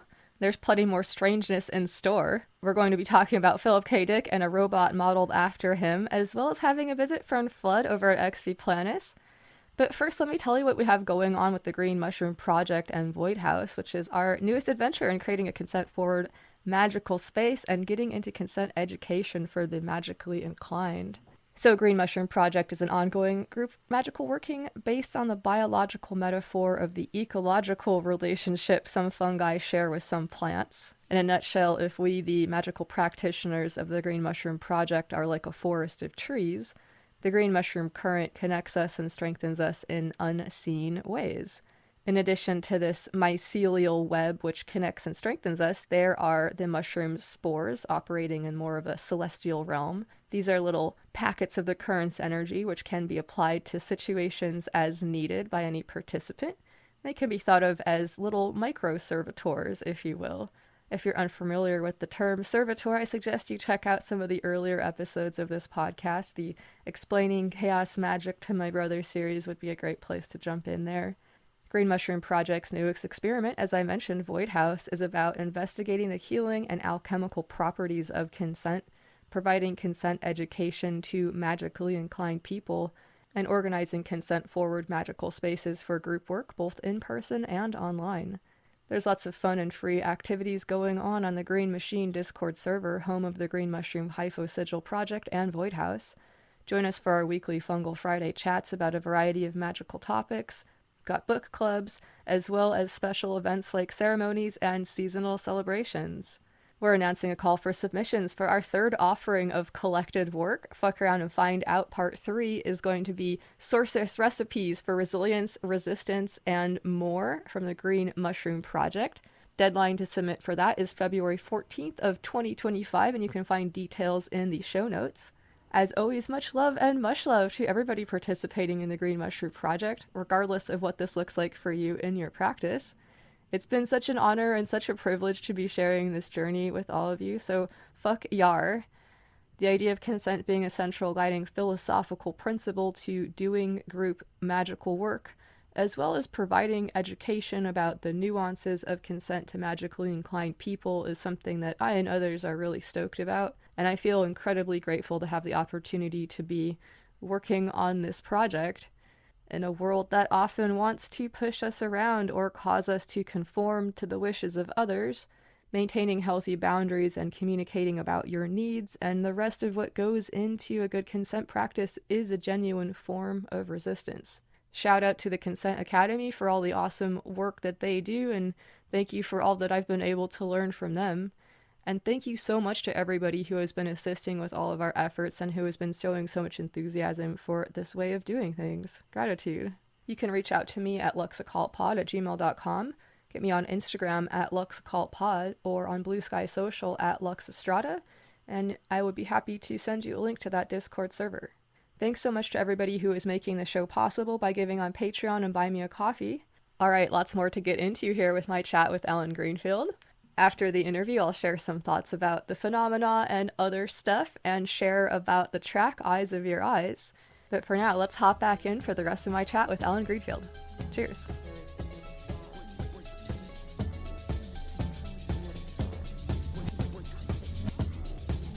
Before I let you go, could we talk a little bit about the PKD robot? Because when I heard this story, I was just so delighted by it, and I'm thinking that some of my listeners might be as well. I'm surprised that PKD fans, we're talking about Philip K. Dick. Yes. The one science fiction writer that I regret not meeting, because I had ample opportunities. I met a lot of famous writers, but for some reason, well, I'm a poor man and I don't get across country unless somebody sponsors me. There's also the fact that most of the writers professional writers that I've met in the science fiction genre turned out to be assholes in person. And that being the case, I'm not sure. Because Yeah, when you look into, there's the saying, never meet your heroes, and I think that exists for a reason. But yeah. well, maybe that was, fate or something, but I never met him in person. On the other hand, I read his books more or less in order as they came out. And that includes the non-science fiction books and his nonfiction writings, to the extent they've been published, even some that are pretty obscurely published, speeches, everything. And I haven't taken my knowledge of him from his ex-wives, because when I think about if I have a legacy and someone goes to my ex-wives, that is not the history that I want out there. I would say that there's context to be gained from it, but it's not all you would want to look at. No. And certainly just the fact that they're ex means there was some disaffection at some point. In fact, not to tell tales out of school, but I got into an argument with Ursula Le Guin. She was here speaking, and she said, well, I don't like Phil anymore. He writes really brutal accounts of women. I said, well, the man's been married 5 times and divorced 5 times. He probably has not had really great experiences with women. That doesn't mean that that it excuses everything. He had a lot of he had a lot of drug issues, and so he had a lot going on, Yeah. He was on speed most of his life, and it killed him at 54. Mm-hmm. But the fact is, he was an intemperate person. That comes through in his writings. And I imagine, like most writers, he was hard to get along with. Who am I to talk? I don't know that many people who've had more marriages than I've had. All right. So the head. Bring me the head of Philip K. Dick. That actually is the name of one of the biographies, I think. Have you told the story to your listeners, or do I need to? No. I just became familiar with it yesterday doing a little bit of research for this interview, so it's new to me. Okay. The briefest version is, if you want his inspiration, that in turn, after his very untimely demise, inspired some computer geeks, I think that's a fair enough term, it would be his novel, We Will Build You. And I understand that in turn was based on his visit to Disneyland.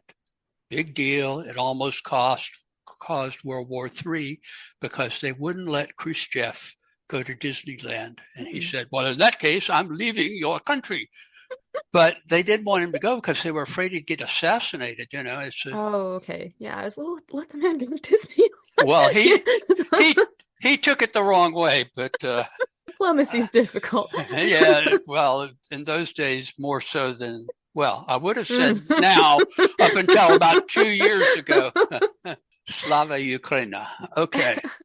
Special message to Okay, so after Phil had passed on, they decided to do something that was one better than the animatronic stuff. Now, this was not real recent. This was 1990s, early 2000s. I don't remember. But they decided to design a robotic head that they would just basically read all of Philip K. Dick into a computer, which was attached to the head, which was attached to a replica of his body in standard clothes based on what he wore around the house. He was a very casual person, had shirts that didn't have collars, stuff like, yeah, right. Didn't have stuff like that. So they took this head to I guess it was a science fiction convention. Again, if I'm skewering the details, some other PKD fanatic out there, please don't shoot me. You can write to me at luxoccultpod@gmail.com. And you can write to me, but I keep a katana right next to my door. Well, yes, I'm also armed to the teeth. Don't worry. Pistol in my closet, katana at the door. Why isn't it reversed? Well, because I don't want to accidentally shoot my neighbors. And never mind. That's a Japan thing. So they designed this thing and tested it out, and they took it to one of the conventions. And just as the Turing test for any robotic thing is this like a human being? In this case, it was, is this as if you're talking to the real human being behind this? And it passed. People were wowed by it because they would ask it questions and it would answer, but none of it was extemporaneous. It was all stuff that Philip K. Dick had said at one time or another. I don't know programming. I'm just an end user, as I sometimes put it. But that's the wrong thing to say altogether. I just destroyed it. No, that makes sense. So, I mean, yeah, I could only I only know a little bit about that stuff. I could conceptualize like the broad strokes of how you might be able to do that, but I don't know the details. So, yeah. Well, it was, I think, taken to a second convention because it had such a success. And they had a success again. And the guy, I guess the bodies were disposable, but the head was one of a kind. He was flying back to wherever he came from. And I guess he put the head on the rack of the plane. Probably means it was before 9/11, right? Because if you carried a head and scary. I mean, you'd probably have to talk to them a little bit about it at least, but yeah. When I was an SGIG in the OTO, I had a Delta pass, and I would always box up one of my ceremonial swords and take it with me. And prior to 9/11, I would just say to I don't think anybody even said anything. It had to go through the X-ray thing, but nobody cared because it was boxed. What was it going to do? And so after 9/11, I had a bunch of initiations and installations to do in Texas, both in Dallas and Austin. And so I'm at the Atlanta airport, the world's largest, and I got flagged. And they said, "What's in the box?" I said, "A ceremonial sword." They put it in the forward something locker because it was the term that they used. I said, "Not anymore. That goes to baggage. You're lucky you're not going to jail." I said, "Okay, I'll put it in baggage, no problem." And from then on, I was duly served that these were different times that we were living in. Although if I had been in one of those planes, I would think, here, let me just get my copy of the Quran out of the forward locker. And that's interesting that you brought up a book, right? I have this book of Austin Osman Spare's writing. I work a lot with his stuff, and I carry this with me when I travel. And a lot of times people, I'll have my bag searched and they'll find this book and they'll be like, "Oh, it was this." And I'm like, "What is it about this book that looks so weird on your scanners? Maybe it's just so magically charged or something." It's very strange. It may have one of those little things that bookstores put in them to keep shoplifters. It might. You're right. That could be it. Look for it because it usually is visible, but it's intentionally not particularly visible. I get that if I which is rarer now because of streaming, but if I get a Blu-ray or a DVD, they often come cellophane wrapped, and they have inside the cellophane, they have this little thing, and it isn't, some kind of convenience to the shopper. It is a way to make sure. I never considered that. Okay, thank you. All right, so this guy, he's on the plane with this PKD head, and he forgets it, right? He gets off the plane in a hurry, I guess, and he left the head. Now, what else he left, or, maybe he grabbed his briefcase and left the head or whatever, or just wasn't thinking about it or whatever, he left it. Done from a convention, you're often usually really tired, and that makes sense. Yeah. But, generally speaking, I sleep nights and work days, but no, I meant that the opposite. That was an interesting juxtaposition. I'm awake all night, but sleep all day unless there's some specific reason to do otherwise. But at a convention, I generally speaking get maybe 2 hours sleep in the 3 days of the convention. But at the end of it, I feel it for a week because you really are running on borrowed energy. Sure. Yeah. I've experienced that myself for sure. Yeah, well, a lot of people have, but some people, I don't know how they keep going. Anyway, he probably was blissed out or stoned or took a lot of Dramamine to stay on the plane or whatever. He left it. He realized it. He went to Lost and Found, and to make a very complex story about which there have been 2 books that I know of, both of which I've read. It's never been found until now.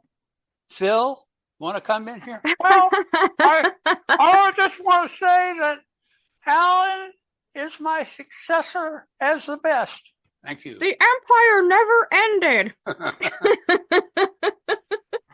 I love it. All right. Yeah, no, I love that idea that somewhere out there in the world there's this object, this version of Philip K. Dick wandering around saying the things that he would and how much I think he would be into that, you know? Yeah, if he had seen that, I think he would have been gratified by it. The way he was with what little he saw of Blade Runner. I mean, he was only shown the special effects because he was a temperamental guy, and that was his first, and as it turned out for him, only movie. It gave it a lot of good publicity, having never seen the finished product, which, by the way, I think is not up to Do Androids Dream of Electric Sheep, but is still in and of itself a very good movie that does reflect a lot of Phil Dick's themes. Yeah, especially the director's cut. Yeah. But the director's cut more so than any other. There are like 3 other cuts of it.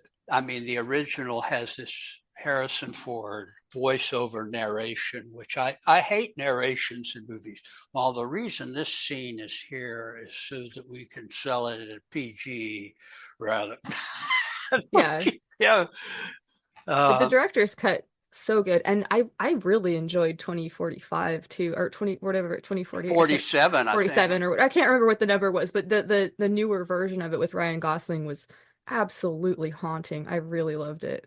Yep, me too. And I went with my son Randall to see it because we went to the IMAX theater downtown. So several times a year, I think our next is Nosferatu.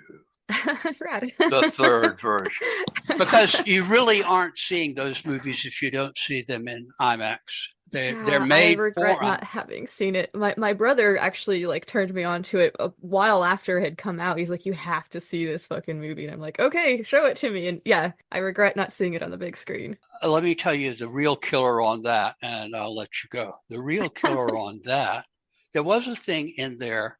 There's a major part of the book is the religion that is contemplated in the book. It's not meant to be the be all and end all. Phil, unlike many science fiction writers, he was a devout Episcopalian, but he chose to use the older term Anglo-Catholic. So it wasn't his religion, but it was, as often in his books, an exploration of spiritual ideas.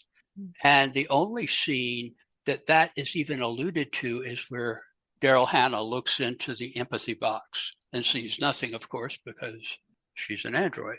And of course, there is that difference, which I think is an improvement, which is the androids are not very nice in Electric Sheep, but they are more redemptive, particularly at the very end there, which I understand was a spontaneous speech.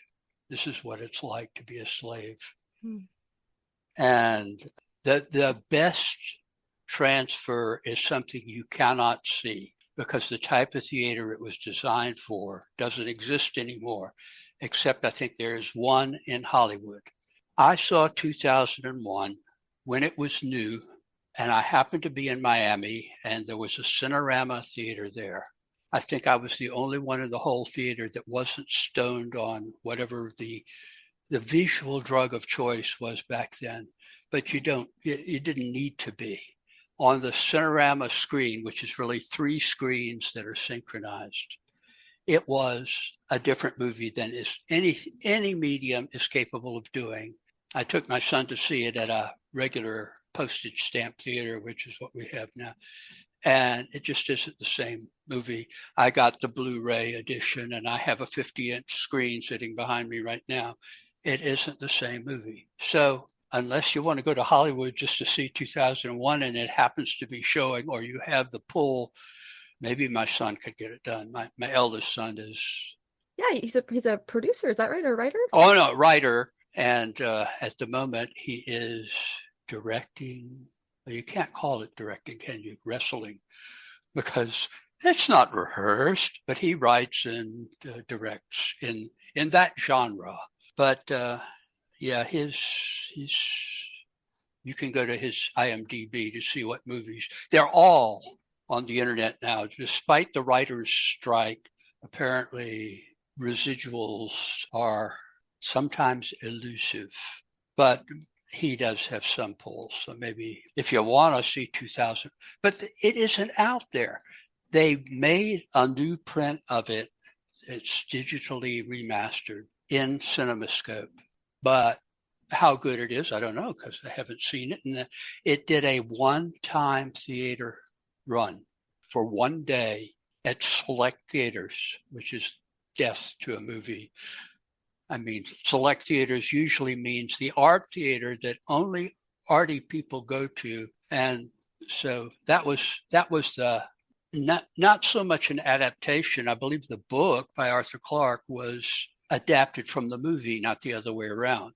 If I recall correctly, it was kind of like a joint project where he was like writing the book along with the movie, and they were supposed to come out with each other, and it was kind of this new experimental kind of collaboration style. I'm not sure, but yeah. Yeah, I think that's often true of movie books, that they're written at the same time or partially written at the same time. And the influence on the movie was Arthur Clarke's short story about finding an object on the moon, which plays a very small part in the movie, but is very dramatic. Mm-hmm. So that was my all-time, too bad, real sad. You ain't gonna ever see it, but then I'll never get to see it again the way I saw it that first time. And of course, all the stoned out people in the theater, whether they remember seeing it or not, I don't know. Well, there's one other thing that I was hoping to kind of touch on since we were talking about Philip K. Dick. One of the things that for me... I see Flood on my screen. Yeah. Flood, hello. He's in the Black Lodge. He's joining us from the Black Lodge. Yes. Folks, I genuinely want to say I'm very, very sorry. The last 4 hours of my life are kind of just, I don't know what the hell happened, and I will have to figure it out later, but things are good. Thank you for holding the line. Alan, I sincerely apologize, but that came out of nowhere, so here we are. Well, you need to wear tinfoil on your head, but only when you're interviewing me, because this kind of shit happens all the time.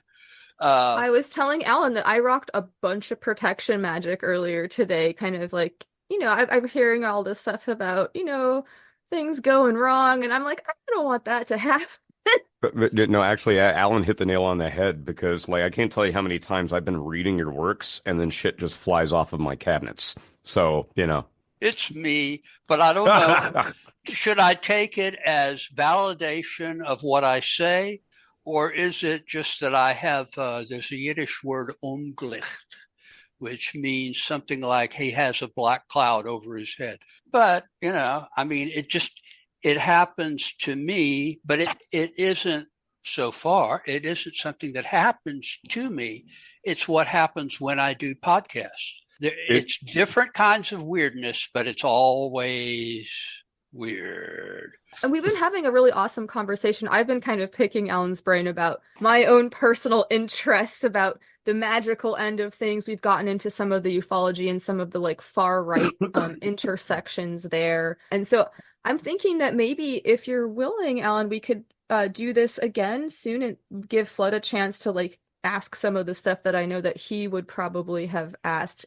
Yeah, I refer to my studio space as the Black Lodge, and honestly, that is one of the things that I really wanted to dig into with you. I mean, obviously, we're not going to do it tonight because I'm showing up last to the party, and I think I still need to catch my own breath here. But yeah, that's something that I really, really wanted to dig into you. And now, not to just gush for a moment, but Alan, you do occupy a pretty healthy part of one of my bookshelves over there. So yeah, I've really been looking forward to this for a while, and again, thank you all for your understanding and your patience, and again, my apologies. Yeah, and these things come up. Maybe we should go ahead and close this out. Alan, do you have any last thoughts or words of advice that you would like to share with the listeners? And then I'll also remind you to remind people where they can find your work, other than the link that we'll put in the show notes for this. The easiest, well, you can get my books from Amazon or any of the other online booksellers. Amazon is best for me because it feeds back to me. I don't mean the books. I don't even have a copy of the book. But Amazon is the way that you will get the most proceeds from it. Well, it's the way the publisher gets paid, and they pay royalties to me. So that's fast. The others apparently buy X number of books from the distributor. And I don't know if you have viewers in Brazil or Germany or England, but the Amazon franchise there also carries it, but they don't list it, which is very weird in my opinion. Okay, well, that link might be very helpful then to take you right there to find it. Cool. Great. You can always just Google my name. It's Allen, not Alan. Greenfield, like it sounds. And you will find dozens of things, some of which are true, some of which are not. There used to be a Wikipedia piece on me that I thought was not particularly accurate, but not at all. Not at all. I will straight up say no, not at all. Not accurate at all. Yeah. I think I know what you're talking about too. They took it down. I kept talking about it and they took it down, but it was always influenced by people who, how shall I put it, didn't have my personal best interests at heart and who knew nothing about me personally. Yeah. And they said, well, all of these books are self-published. None of them are. Yeah. I mean, the original edition of Saucers and Sorcerers, which goes back to the 70s, was self-published. On my bookshelf. Well, but it's not the original, is it? No, not the original. I wasn't. The original was $1, and well, it's still floating around out there because there were only like 100 copies in circulation. I had 1,000 printed. I learned my lesson. If you don't know distribution and editing, don't self-publish ever. You have freedom, but no money. And seriously, nobody hears what you have to say. Seriously, no joke. That's actually one of the reasons I want to talk to you tonight is that specific reason. So we'll come back to that then the next time we chat. Man, yeah. Well, I hope you've seen it because I've never seen the new edition of it.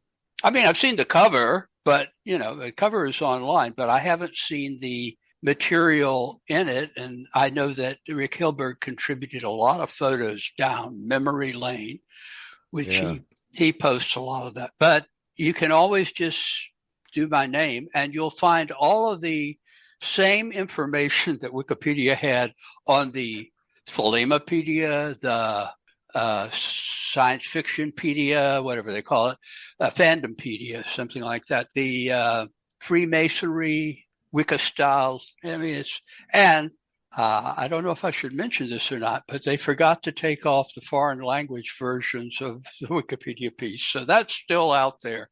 So if you read Romanian or have access to a decent translator, hey. Fair enough. So that's as close to a closeout as I have. Oh, I'm sort of booked for the early part of this month. It is December, isn't it? God.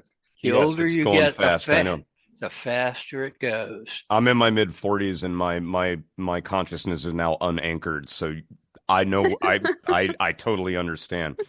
It's scary. But anyway, if you want to do something with me on Christmas Eve or Christmas night, while I am very Jewish. Honestly, Alan, thank you so much for that. And I will straight up. So I'm going to end up being in in California for Christmas, but I will bring the travel kit with me if you want to do something. But I will say is like I've looked into you, I've researched a lot of your work, I've read a lot of your books, but I didn't realize that you had that much of a connection with the Jewish faith. And holy crap, that adds a whole other level of conversation that I want to talk to you about, because Sure, I never get to talk about it. The mysticism in there is just like it's home. Gotcha. You know? You know that my books use a Kabbalistic method for analyzing the UFO material. It is one of the reasons I started following you. Yeah. Oh, okay. So, well, you've got the mojo then. Okay. You have the mojo, and I'm Alan. Hi, I'm a jackass who showed up 2 hours late. That's not exactly what happened. You're a survivor who managed to make it to this Zoom meeting, regardless of I crawled out of the hospital. I will survive out of spite if I have to. But no, seriously, before we wrap up, honestly, Alan, that one in particular is huge for me because while I'm not Jewish, I have definitely looked into it. I've definitely looked into Kabbalistic practices. And when I was telling Lux, the reason that I was so excited to speak with you, and again, sorry I showed up late, but the intersection of, you've got a deep knowledge of multiple layers of practices, schools of thought, things like that. So when spirituality, occultism, and actual paranormal field research intersect, I find you at the center of that. And that's one of the reasons I was really, really excited to talk to you, is because for me, it's all the same thing. Everybody's just using different words. And there is an intersection there that we are, I don't know, maybe trying to keep ourselves away from, because that's all on, I got head full of meds. So excuse me if I ramble. This idea that like there are all these everybody's having, not everybody, a lot of people are having these different experiences. Different people have different reality tunnels, as Robert Anton Wilson might say, that they look through to be able to explain these different things, or different lenses, or different just vocabulary that we use. I think is part of what you're hitting on there. There were very few people who did cross correspondences, to borrow a term from the psychic research. But that's no longer true. It's still a minority opinion that these things are all related. But I hear from a lot of people now that have basically soured on cryptids, but nothing else, flying saucers, but nothing else. Kabbalistic, boy, did I take it from the OTO on the Flying Saucer book. Even the secret of the second book, which was 10 years later, there's one footnote in it, and the footnote is directed to one person. That would be the super chief of the OTO, who used an occasion of a visit that I had with him, driving me back to Atlanta to lecture me on why I shouldn't write UFO books. It's just a really bad look for us, okay? That's kind of what I took away from it. Well, what he said was it had cost me a Grand Lodge job. And I said, oh, well. And actually, I had a Grand Lodge job, but I didn't. And then on a separate occasion, when he had me a prisoner in his car I often tell this story because we were passing Tallulah Gorge, which the Cherokee said was an entrance to the land of the little people. But while we were passing that in the dead of night, and I talked him into coming down to do an initiation that I wasn't chartered to do, but which he could do any of them because it's good to be the king. But everything's so green. So green. Holy crap, that's great. Okay, so I can quote Mel Brooks all night. All day and all. Yeah, no. If we're not careful, we'll just go into Mel Brooks quotations all night. But I'm here for it. Don't get me wrong. But no, please. Between Jesus Christ. between Mel Brooks and two people that I knew, Jim Moseley and my friend Sam Gaster Orion,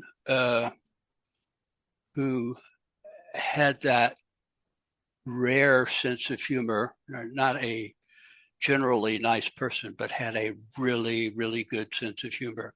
That was my formative period. And humor has served me well in this context. We talked a bit about that, but I can quote chapter and verse, except from Silent Movie.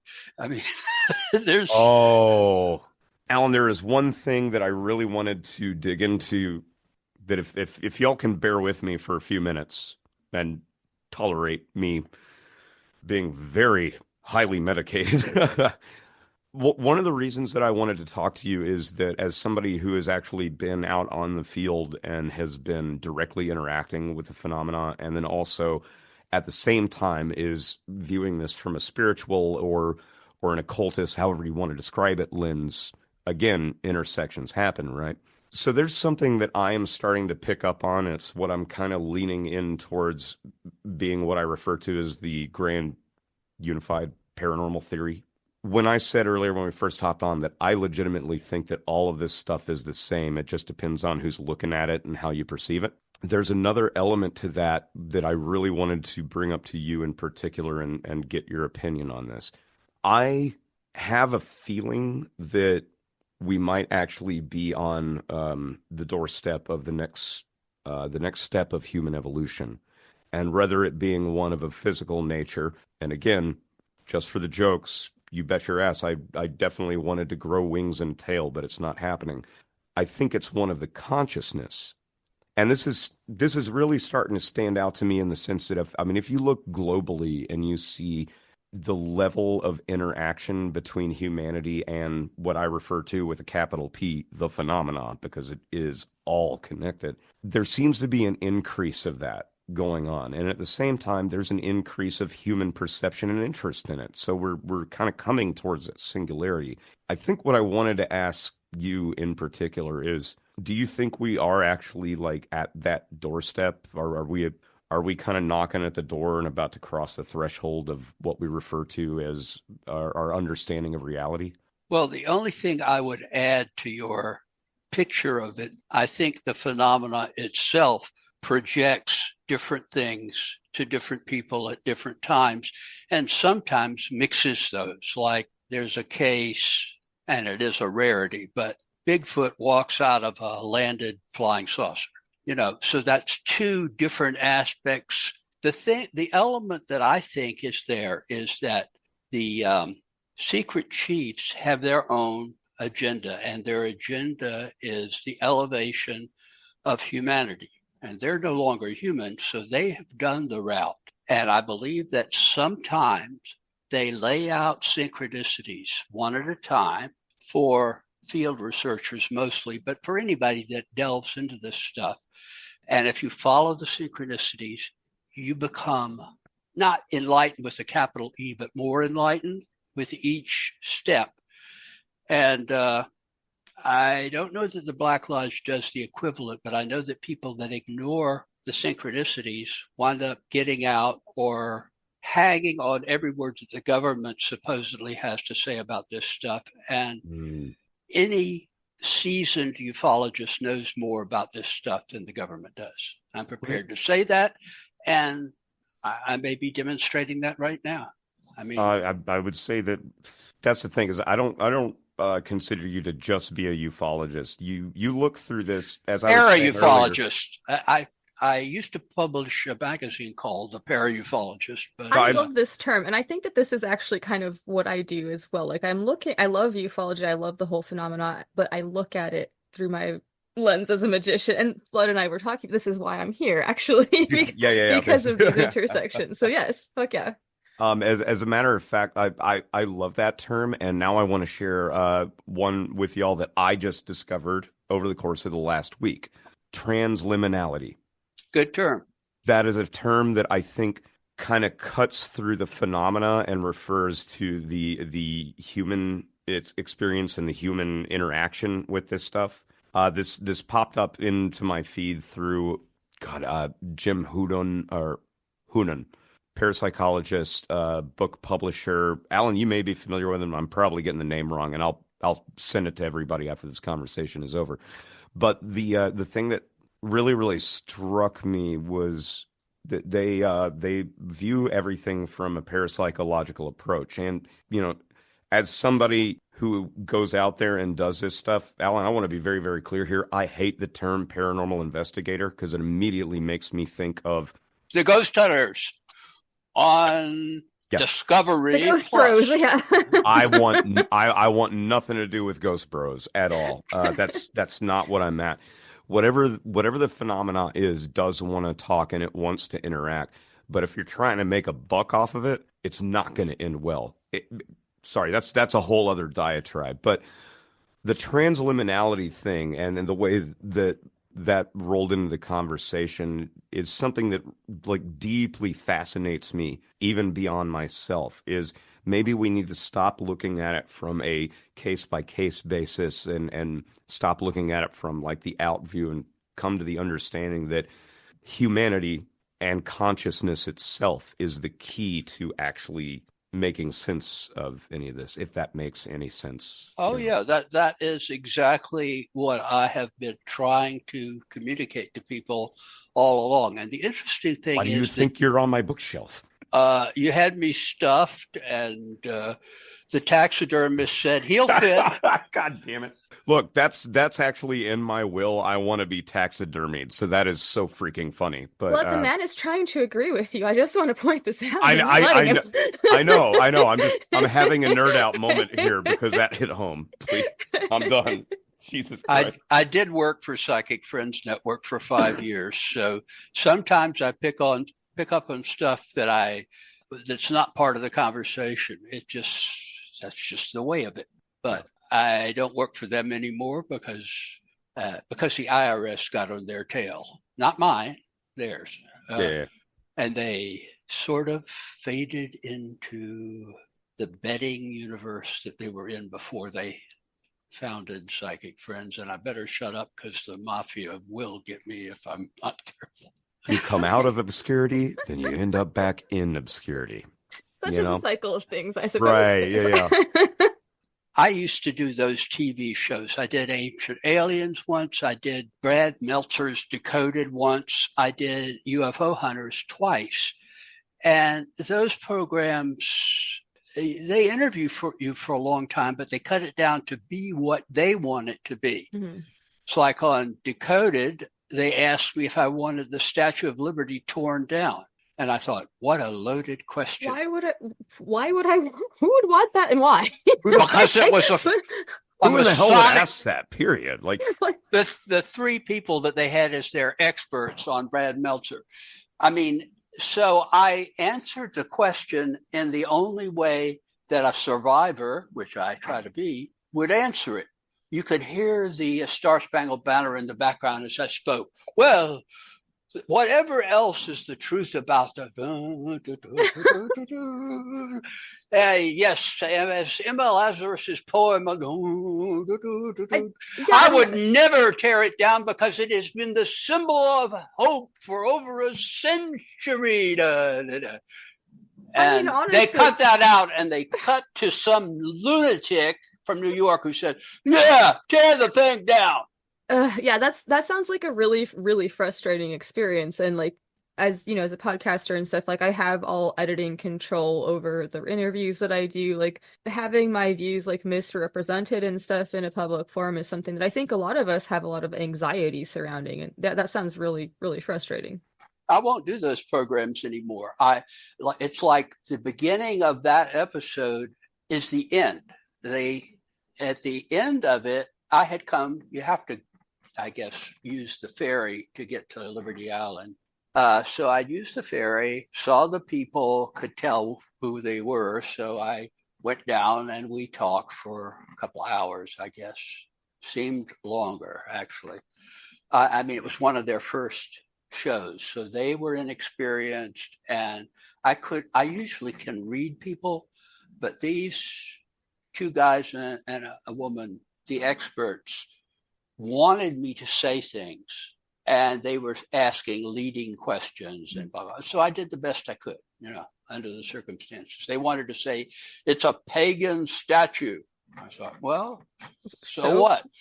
I don't hate that. I mean, I'm sorry. most symbology from most traditions you can trace back to pagan origins anyway. Well, it was modeled openly on the Colossus of Rhodes, which was a statue to Helios, the sun god. I mean, that is absolutely the case, but it was not a hidden thing. I mean, if you go to DC and in the big library that we have there's this beautiful mosaic tile thing of Minerva, a pagan goddess of knowledge, and so I mean, like, that's not super weird for us. I don't know. No, I mean, okay, come on. Like, if we're talking about, that stuff is everywhere. I mean, it is. Now it is. When I was doing it, it was still a relatively rarefied thing. I used to joke that it's not really a joke. When the History Channel ran out of stock footage of World War II, they started to do the two plumbers in New Jersey ghost hunter stuff. I hear a sound. Okay, all right. I thank you for casting that shade, Alan. I totally agree with you about the History Channel. I legitimately, oh man, that one hits home, Alan. And seriously, like, I've read your books, so even though our mutual friends Newkirk's what they've done with Hellier, even that waters you down. I love having the open conversation where you can be unabashedly you, because I don't think a lot of people have had the opportunity to get that. So again, thank you for making this time for us. Yes, thank you so much. Yeah. Let's go ahead and close it out here. Just a couple of last parting words for Flood and I, or John and I, and the listeners. What I usually tell on programs, mindful of the incoming regime, which I anticipated for reasons that are a whole different program. I usually say I quit being a street activist when I got too old to run away from the cops, which has some truth in it, but which is not my reason. In 1980 something or other, 85 or 86, was the 100th anniversary of the Haymarket Martyrs, which was a big deal to anarchists. And there was the largest gathering of anarchists in Chicago, a city that's not noted for its liking anarchists or any other left-wing troublemakers as they see it, especially the cops. But we had a huge thing, and the night before our march down the Miracle Mile, which made headlines in the Chicago Tribune, not noted for its liberality, we had this dinner. And at the time, I was a vegetarian, not a vegan. And we had a coalition of all kinds of people. We were talking about this earlier. There were people from the Revolutionary Communist Party there that were looking for trouble. They're not anarchists, they're Maoists, which is a very, very different animal. So it was a very diverse group of people who considered themselves to be anti-government and decentralist. I was, in case you don't get it from the Free Illuminist thing, a decentralist syndicalist, anarcho-syndicalist. So I'm sitting at the table with other people who are into magic and anarchism, not anarchy, anarchism.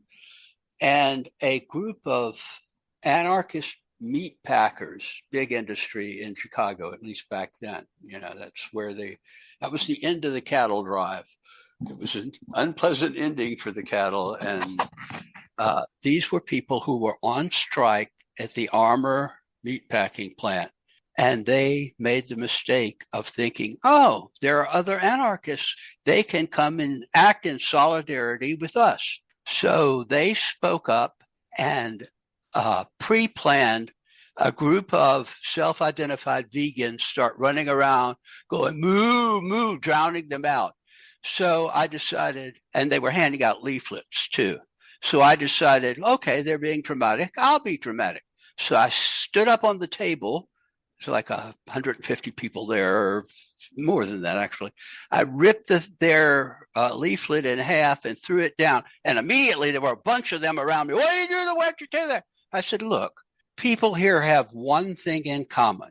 They don't want any kind of centralized authority. That's why they're anarchists. Apart from that, they can be many different things. But if we can't tolerate one another, meaning meat packers and vegans, they're both anti-government, they're both pro-labor union, blah, blah, blah. I said, we can't be an effective organization at all. I said, by the way, I'm a vegetarian myself. And it completely deflated them. But I thought, this doesn't happen very often in these circles. This is not a group. This is a group of groups who hate one another. And the notion that they could accomplish anything in society at large, this is more than 30 seconds, isn't it? It is, oh God. I'll shut up now. I think you're actually hitting on something that's really important to consider, especially nowadays in our current political climate, about the sort of the differences that we see with the left and the right, maybe, or maybe the left and right are, that's not the right terms, like people who are into more authoritarianism or less authoritarianism, whatever way that looks on the political spectrum. But like there's a certain sort of built-in desire to conform and go along with authority on one side of this thing, like the people who are into more authoritarianism stuff. And there's a sort of resistance to that on the other side of that spectrum, if we want to look at it as a spectrum. And that presents its own inherent problems and challenges, like just because of that basic game playing board type of thing. So yeah, you're hitting on something really complicated and important, I think, that people can think about tolerating people that are in line with you in some ways that are important, but it's okay to part ways with people on some issues and still be able to work together. You know, Flood and I, we have different views about the phenomenon or how it's talked about, or but we're still able to like have great conversations and learn from each other, and like that's so fucking important, you know. That is America unraveled. Luxa, you're right. That definitely strikes a nerve. And Alan, like, again, please do not pull punches. We're here for this, and I will tell you this much, my friend.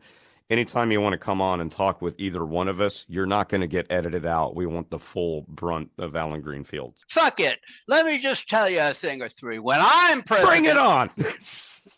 I'm president for life, and I will. Have to vote again. I'm younger than Trump. And I'm not playing with a full deck, so I know he's not playing with a full deck. Oh, I rest my case, Your Honor. Holy shit, did we just kick off Alan Greenfield 2028 campaign right here? Because I'm in. I mean, we could probably fucking do worse. Jesus Christ. We could we've done, we're doing.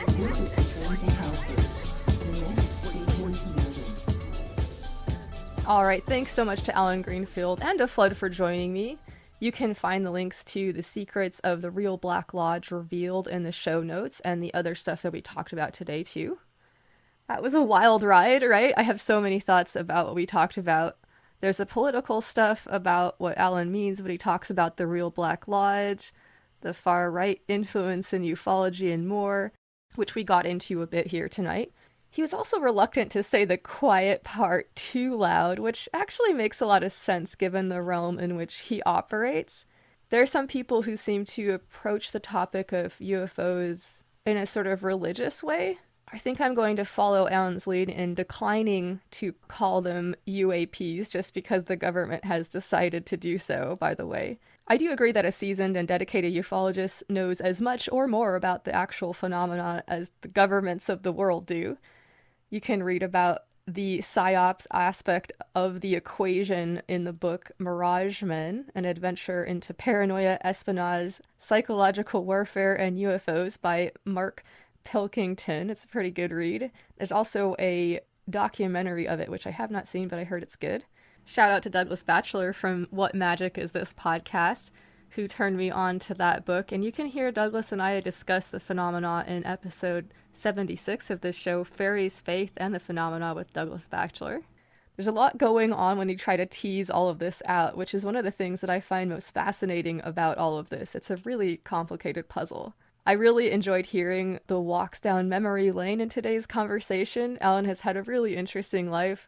I'm jealous of all the people that he's met. I was thinking about it, and I can kind of see why some people in the OTO might have been a little bit unhappy about the first UFO book. In it, he talks a little bit about these like Kabbalistic ciphers to look at UFO information, which is a fun experiment to try out for the purposes of exploring the material and maybe like psychological or linguistic undercurrents of it in the same way you might do with the cut-up method or things maybe like that. There's some different schools of thought about all this stuff. It might depend on how much of a Platonist you are, too, which the Lemma has a lot of it going on there. Anyway, when it comes to doing gematria, I don't know if it's a safe bet to claim that there's anything going on with the correlations we find which are like meaningful to anybody other than us in a testable way. Which I'm not sure it's fully claimed in that book, but I think there are people who paint that claim onto that book, if that makes sense. It's not really like a grounded way of doing investigation. In fact, the activity of performing gematria isn't necessarily about like what you find, the products of your efforts. As far as I understand, it's actually much more about the process itself and the state of mind that it can allow you to access this sort of idea that comes up also in hypnosis, which Cliff and I talk about in the last episode of this show. As I said, there are some different schools of thought about all this, and please feel free to write me if you disagree or have other thoughts about this, because I always love to discuss it. Anyway, it could be argued that presenting the results of an experiment along these esoteric lines, as Alan has done with secret ciphers, might allow the reader to access the same state of mind as the experimenter, and it would therefore have intrinsic value maybe for this reason. But if it were me, I would also be pretty nervous about making some of the claims about gematria lest they be taken too literally by people who aren't like educated about the magical technology being used and might not be familiar with what types of claims about it might be credible or not credible or whatever. The uninitiated, as it were. I have no idea if this is what the actual issue was that caused the dispute. Like, in the past, just being interested in UFOs at all was something that a lot of people were just automatically discredited for. So it could have just been any number of things like that, but that was one thing that I thought, well, maybe it's this gematria claim stuff. I have no idea, though. Anyway, it's complicated, and as is usually the case, context is key. I really liked hearing about all the sci-fi stuff and about Carrie Thornley and Principia Discordia. On an adjacent topic, I'm actually leading a book club every third Wednesday evening for a while on the Green Machine Discord server called Subversive Book Club, and we're reading the Illuminatus trilogy by Robert Shea and Robert Anton Wilson right now for that. And in that story, a group of Discordians play a pretty central role to the story, so it's kind of a fun tie-in there. There's also been some pretty interesting parallels with current events that have been cropping up and all kinds of wild shit like that. So if you are interested, hop on for the next chat on the 8th of January, and we'll be talking about the third book in the trilogy, Leviathan. After we're done with Illuminatus trilogy, we're going to be moving on to the troubling but magically interesting Gate to Women's Country by Sherry Tepper. I'm very stoked to share a little bit about the creation of the track Eyes of Your Eyes, which was inspired by Rendlesham soon, as well as play it for you. But first, let me remind you that if you like the show and you like what we've got going on over here, you can support it on Patreon, which will entitle you to receive a bibliomancy reading from me.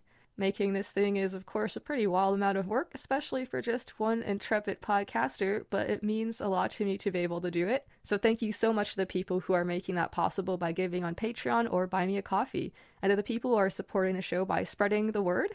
Tell all of your friends, allies, magical associates, as well as everybody you meet at the next UFO conference you attend. You can also post about it on social media or write a positive review where that's possible. All of these things are super helpful, so thank you so much to all the folks who are doing them. And yes, don't forget to smash the fucking shit out of that follow button or alarm deal or whatever it is on your app so you can get updates when new episodes come out. Alright, about the track Eyes of Your Eyes. Remember our friend Lieutenant Colonel Charles Halt, who was the deputy commander at Rendlesham at the time of the strange incidents back in the 80s? Well, Wikipedia lets us know that in 1984, a copy of what became known as the Halt tape was released to UFO researchers by Colonel Sam Morgan, who had then succeeded Ted Conrad as Halt's superior. So the base boss basically allowed these tapes to be released.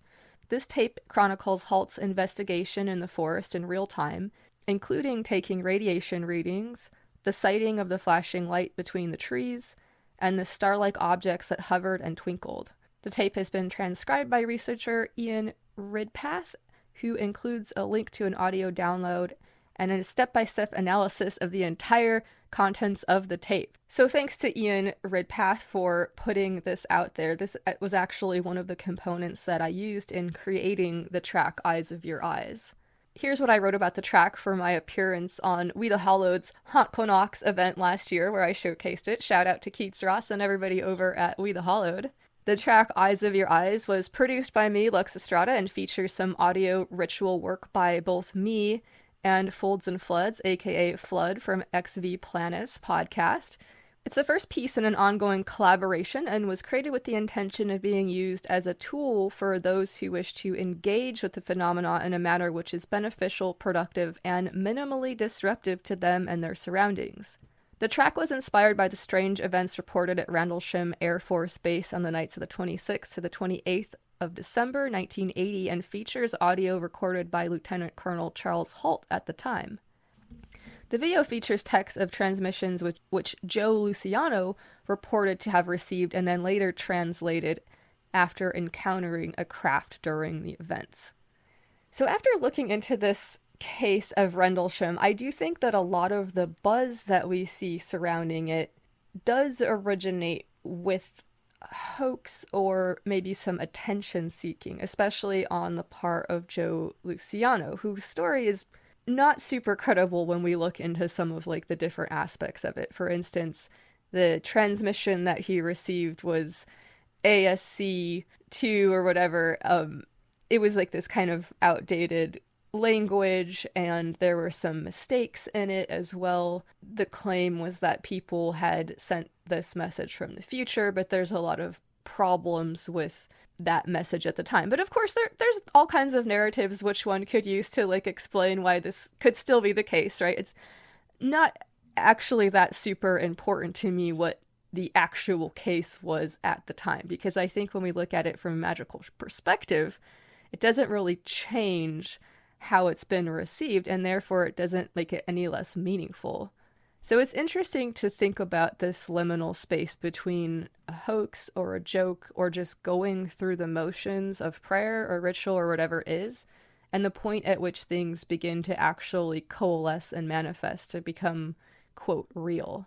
The magician from the tarot is sometimes depicted running a sort of 3-card Monty game outside of the gates, which are typically guarded by the high priestess, the gates of where the mysteries take place. As a type of initiator that the magician archetype is, it has one foot in both the world of the mundane, where it's sometimes a confident scammer or whatever, and in the sacred, where it's the spark that can light that sacred fire of inspiration. The Rendlesham case, and how it's regarded within the UFO or UAP or whatever community, has a lot of this tarot magician archetype vibe for me. It really is a spark that started a fire, and one which burns in the hearts of many who are interested in the unexplained. That it might have been started artificially, perhaps by a human hand with the Zippo lighter, as it were, makes that fire no less bright or no less hot, and to me, no less real. And there's a really interesting and important magical lesson here regarding the feedback loop nature of how we play with narrative and reality. So you can check out many of the episodes in which we talk about hypersigils to get a little bit more of a touchstone on that concept. But anyway, I'm excited to play the Eyes of Your Eyes track for you soon. Since this is a bonus episode, we're not going to do listener mail and shout-outs in this one, but let me be sure to give a shout-out and much love to all the Pocket Wizards and Mushrotters. Hope everybody is continuing to kick ass as we move into the year of Our Lady 2025. As always, I welcome your thoughts, suggestions, etc. If you have something you would like to contribute to Listener Mailbag, please send it my way. You can reach me at luxoccultpod@gmail.com, get me on Instagram at luxoccultpod, or on Blue Sky Social at Luxestrata, LUXASTRATA. You can hit me up for a link to the Green Machine Discord server at those places as well. Well, thank you all so much for hanging in here for this long, luxurious, thick, and juicy bonus episode. Lots of great content coming your way in the new year. I appreciate everybody's ongoing support and listening. And regardless of what it looks like to you in your life, I will remind you to resist now with the Green Mushroom Project Statement of Resistance. Remember to resist. Resist by maintaining sovereignty of the self. Resist by maintaining love of the self. Resist by maintaining fierce loyalty to love and pleasure. Resist with acts of radical kindness. Focus on the path to better times. Fuck yeah. Thanks so much to Alan Greenfield for joining me, and to Flood for making this possible and for his contributions as well. Check out the show notes for links to all the awesome stuff we talked about. Thanks so much for all the kind words and support for the show and my other work. I appreciate all of the help and support from both seen and unseen sources, so gratitude void and hail Hecate. And most of all, thanks so much to you for listening. Much love. This is Lux Estrada, reminding you to stay strong and stay fucking curious. Here's Eyes of Your Eyes. There's something very, very strange.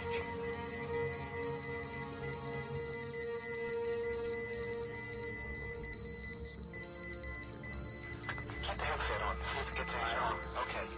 Give us some right out. Notation just is on a bad reading. It's on a bad reading? Okay. It has been removed. Okay. This is falling off again. Yeah. Strange.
Lux Occult is part of the Green Mushroom Podcast Network.